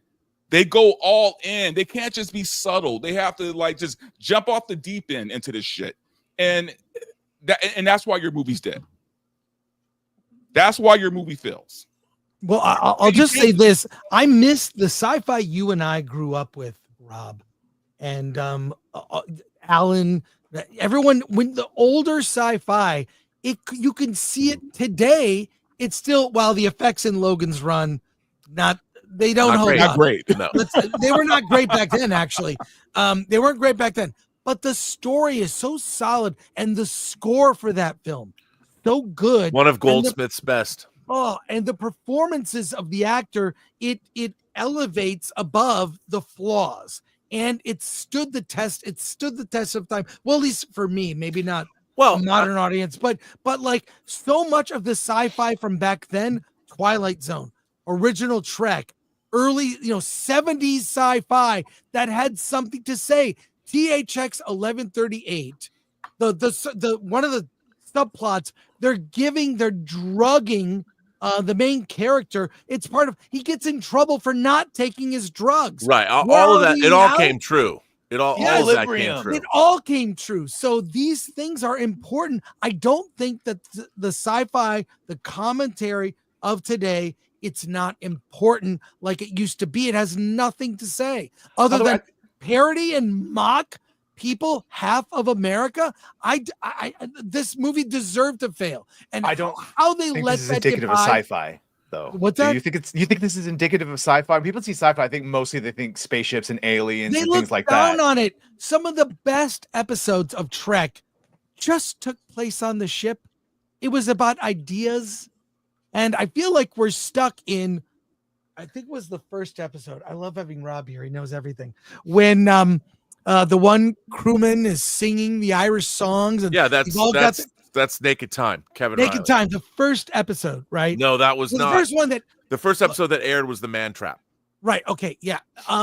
But very Charlie X. Right, but that episode, Naked Time, I feel like I'm on the now ship. Is TNG. I feel like I'm on the ship with the rest of the country, and everyone's going crazy. And you know what I mean? Like so the fact that still has something to say about now, I miss that. These movies, they're disposable. So we saw Mickey 17. We're not going to be talking about it next week. We're done.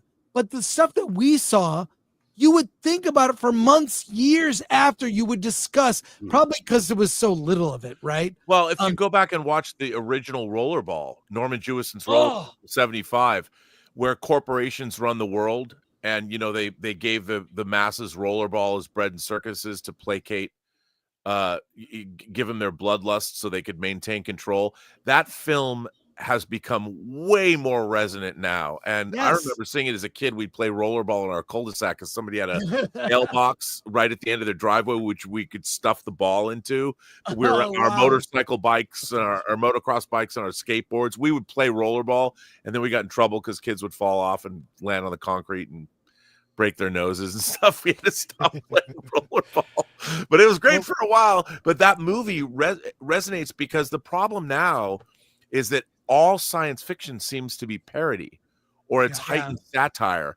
No one knows how to take it seriously. Like, I try and tell people to go back and watch Zardoz, where that's John Borman working after he made Deliverance. If you look at that film, it's because Sean Connery's wearing a diaper. People will laugh at the costume design, but really it's about a group of bored immortals after the apocalypse that want nothing more than to die because they've been alive for a millennia. And you have one guy, Sean Connery, who comes into their enclave and he can kill people. And the ideas of what do immortals go through? I mean, nobody knows how to convey, even Star Trek. When you watch J.J. Abrams' Star Trek, it's not serious. No. It's a pop culture sense memory of what Star Trek was or what people think it is. It's not a legitimate science fiction story that stands up under its own weight. And when you find something that does, it's so alien to people, where Mickey 17 could have been, the tone of it was wrong. But by the way, I don't want to unsell people on seeing Zardoz, but it is available on VOD for purchase. A shocking amount of nudity. By the way, I think Alex Garland, pornographic. Alex Garland, Fox put that out, released it in the United States. I think Alex Garland should remake Zardoz. Well, yeah, That's my dream remake. Although I love going to Dragon Con, and you'll always see a group of people dressed exactly like Sean Connery. The gun is good with the thigh-high boots and everything. I mean, yeah. So I was gonna say, well, first of all, J.J. Abrams Star Trek, he said he was a Star Wars fan, and he was like, "What if I just made Star Trek like Star Wars?" And you're like, "Right." Well, that's everything wrong with Hollywood in a nutshell. That's right. It. Right then. And one of the things is like the Next Generation. I did watch the original series of Star Trek back in the day. My grandmother had like every single episode on VHS, and I watched them like a lot. But the Next Generation, to me, like, that was the first time I'd ever, like, the Drumhead episode, it was the first time I'd ever heard anybody talk about free speech and how important it was. It was the first time I'd ever heard about, like, the Next Generation was the first time I'd ever really heard about, like, racism being, like, confronted and prejudice and what that meant and what that looked like. There was so many things about those shows that I'm like, these concepts I'd never considered, and they stuck with me for years. And when I became an adult and rewatched those things, I was like, oh my gosh, I had no idea. They're life lessons you give to your kids. I mean, when was the last time you talked about specific episodes of a television series? I mean, Star Trek is, Measure of a Man, so good. Man Part 2. I mean, I still talk about those things.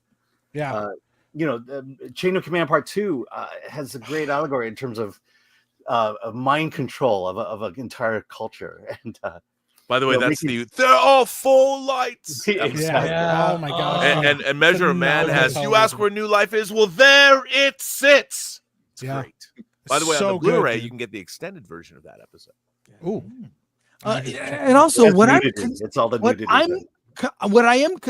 this is a complete utter aside. What I'm concerned about is some of this old sci-fi not being preserved. I went to look up. Do you remember a movie, a 2-part television series from 1973, starring Michael Sarrazin, James Mason, John Gielgud, and Jane Seymour? It was Frankenstein, the True Story. Yeah. Now, it's over 3.5 hours, 2-part miniseries on television. Blew my mind as a kid.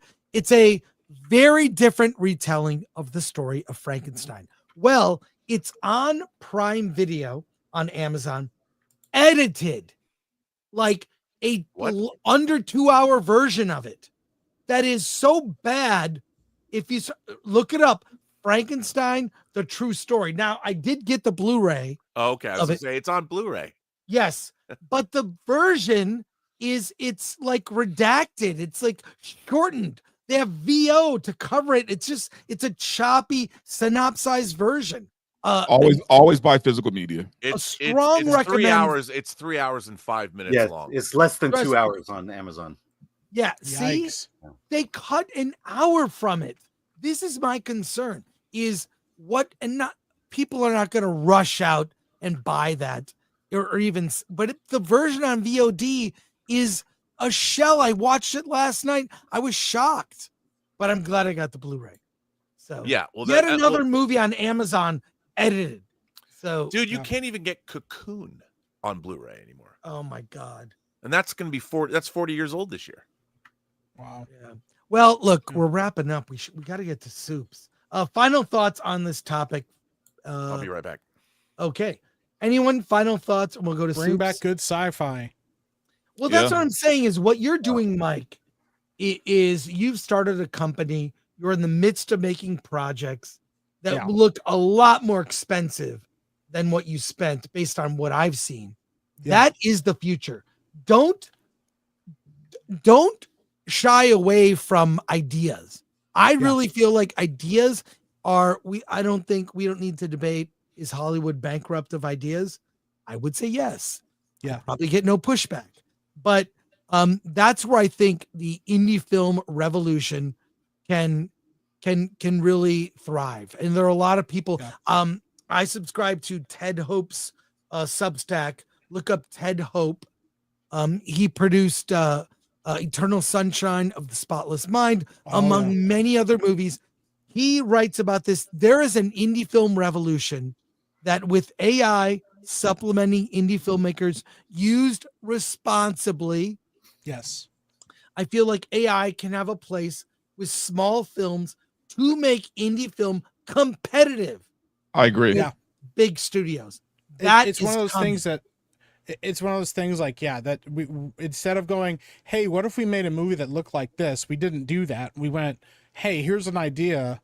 And I was like, I like that idea. Like me and Josiah just sat down and went, here's a bunch of ideas. And I was like, oh, I really like this. I got an idea for a script. And I wrote the script. And it absolutely is inspired by other things. Like when we shot it, like Chris can say the things that he saw in it is like, oh, that looks like this, or that looks like this. And there will be moments that people are reminded of that kind of stuff, but we didn't copy. And I didn't need to make it look like another thing or steal another idea. We were just like, what if we took this idea and made it a thing? It sounded like a cool idea to make a movie about or make a short film about. And I don't think a lot of writers do that today. It's what if we made The Sopranos in space? And it's like, okay, well, that's not as interesting as going, hey, let's do this idea and it may end up looking like this, but it's not a direct copy, or like you guys said, a parody, you know, of what has come before it. So, right. Let's go to comments here, Badger, if you would. We'll get to your comments. Support Axel Braun. Yeah. Hey, I was in an Axel Braun movie. That's right.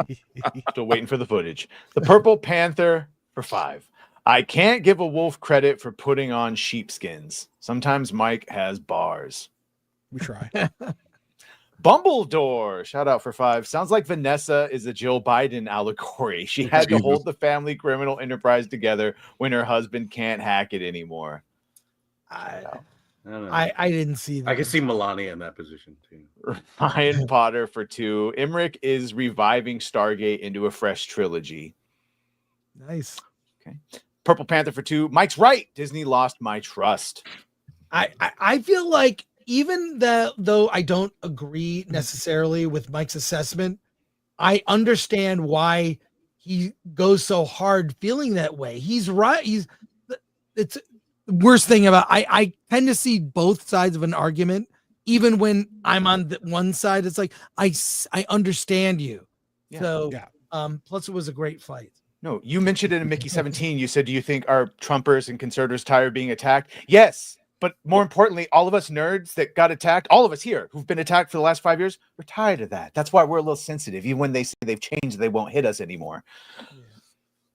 William for 10. how long until studios figure out how to release movies on TikTok to get that generation's attention? R.I.P. Quibi, if you remember that. Oh, I remember. Good luck with Quibi. that. I remember Quibi. I went to a film premiere at a drive-in on the rooftop of some place in Glendale where I saw some Quibi series in parts. It was a weird time to promote it. It was lame, actually. But you're right, William. That's coming. Like some of these indie filmmakers that I see sometimes, I feel like it might be better to cut your movie into 1 minute parts and release it that way. 90 episodes. Yeah. Might not be sad, but you know, I will say this, there is a growing like group of people on TikTok that are film lovers and cinema lovers, and they just do compilations of older movies and like the best parts of those older movies, and that has actually created a resurgence of people being interested in what has come before. You almost have to like feed it to like spoon feed it to these kids because they don't know, and they have to become interested and go, oh, I want to see what this is all about now. But the majority of people are just TikTok sucks and it's not good. But do you know what? I say this, and I didn't think it was controversial, but it's become controversial. I've said that watching movies is a skill. Yeah. Yes. It's the difference between knowing how to read and being literate. Yeah. And watching a film and understanding how a film unfolds and all that.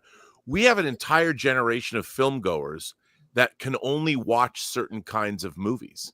Yes. And they can't go back and they like, look, I live in a house with a girl that can look at the color of a film and go, oh, this movie's old. It looks like it's from the 80s or the 70s. I don't want to watch it. And she's not wrong, but there's this prejudice built in. You try and go back and watch like a screwball comedy from the 40s. You try and get someone to watch Casablanca. Unless you can get the mindset correct that allows you to immerse yourself in the story, you have too many things that push against what you're watching. Yeah. So if you try and get somebody to go back and watch an old film or a black and white movie, they literally mentally shut off. They're like, I'm not going to watch it because it's in black and white. Yeah. And they're unable to allow the story to envelop them. Right. And forget black and white. You can't even get them to watch Weird Science anymore. No. And what's interesting, and I think the reason for that is it's because they are putting themselves in the position of the protagonist. Because when you're playing a video game, you're the protagonist. Yes. And if you're watching a movie and the protagonist is somebody that you don't immediately identify with, or you can't, and I'm talking about younger people, they're unable to disassociate themselves with what they're watching on screen. 4K resolutions help, as someone who has had their niece and nephew who are 8 and 9, now 20, watch all this. Once you start getting older movies, black and white is still a thing. But once you start getting like Weird Science in a 4K restoration, then they can start watching it, despite maybe not being able to identify it. But I mean, it's a weird thing, because now we have so much user-generated content and we're watching ourselves on screen.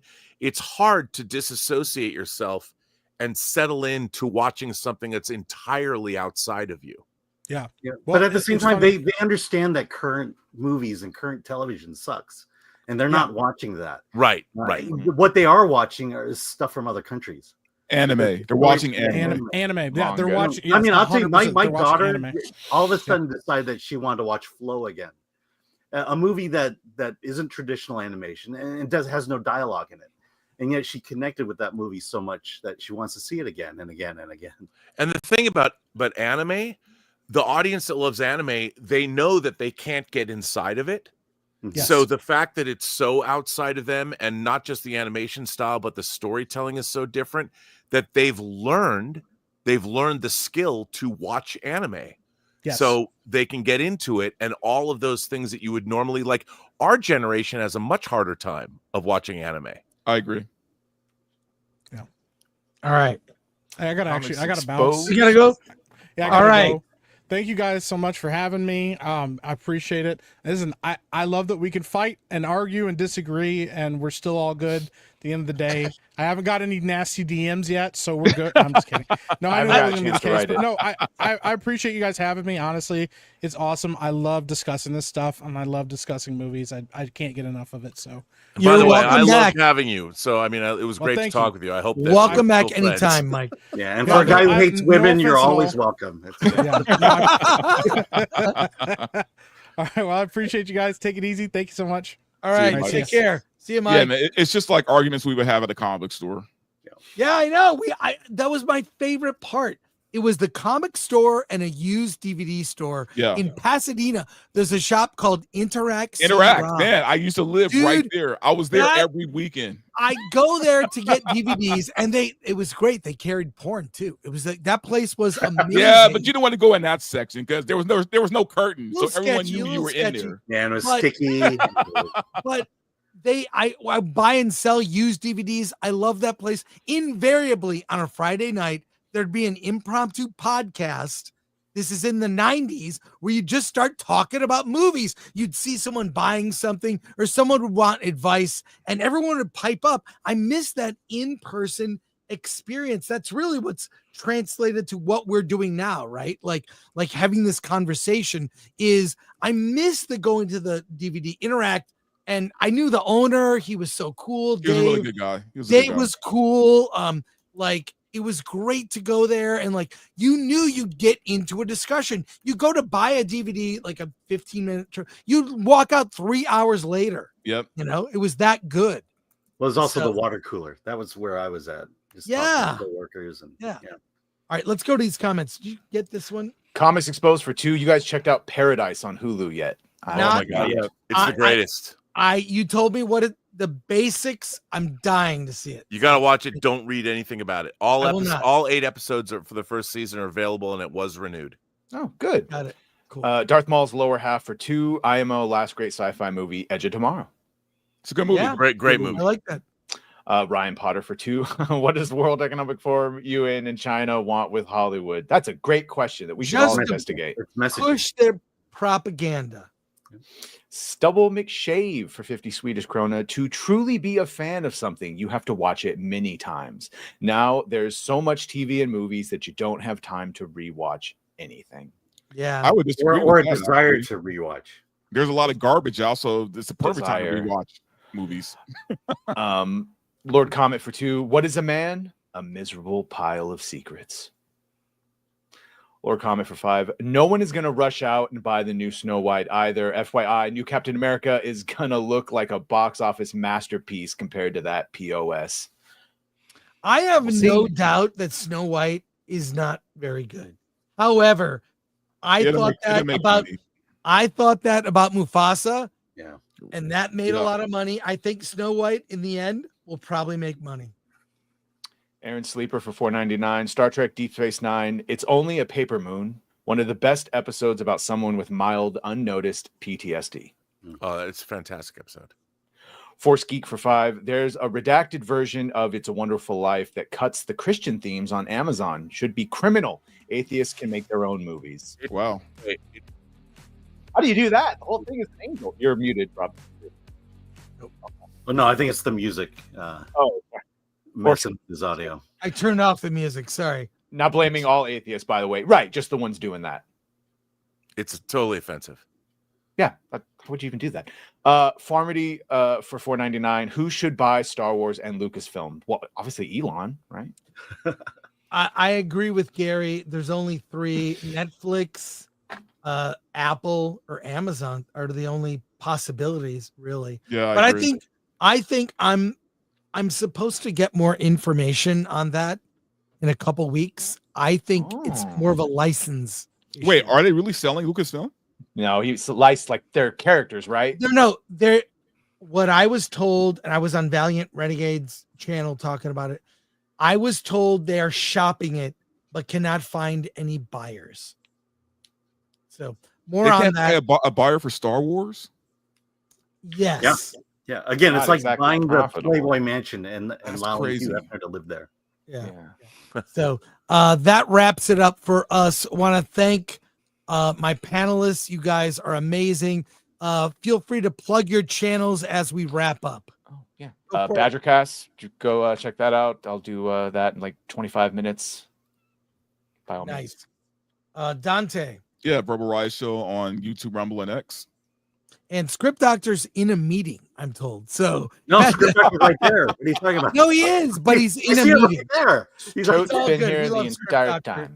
Go to Scripts on Saturday. Subscribe to Script Doctor. Rob? You can find me on YouTube at The Burnett Work, and you can subscribe to our new audio drama at truenoir.co, which is going to be done next week. Yeah, last 2 episodes, right? Yeah, the 3rd episode, the 8th episode drops this week, and then we're probably going to release the last 2 at once. Wow. Nice. All right. And Alan and I will be back on Wednesday with Hollywood on the Rocks. We've got some big stories happening then. I want to thank everyone who sent in a super chat. We appreciate you. Help support us at shop.filmthreat.com. Alan, did I forget anything? Did I? I think we're good. Okay. What do you say? Let's get out of here. All right. Take care.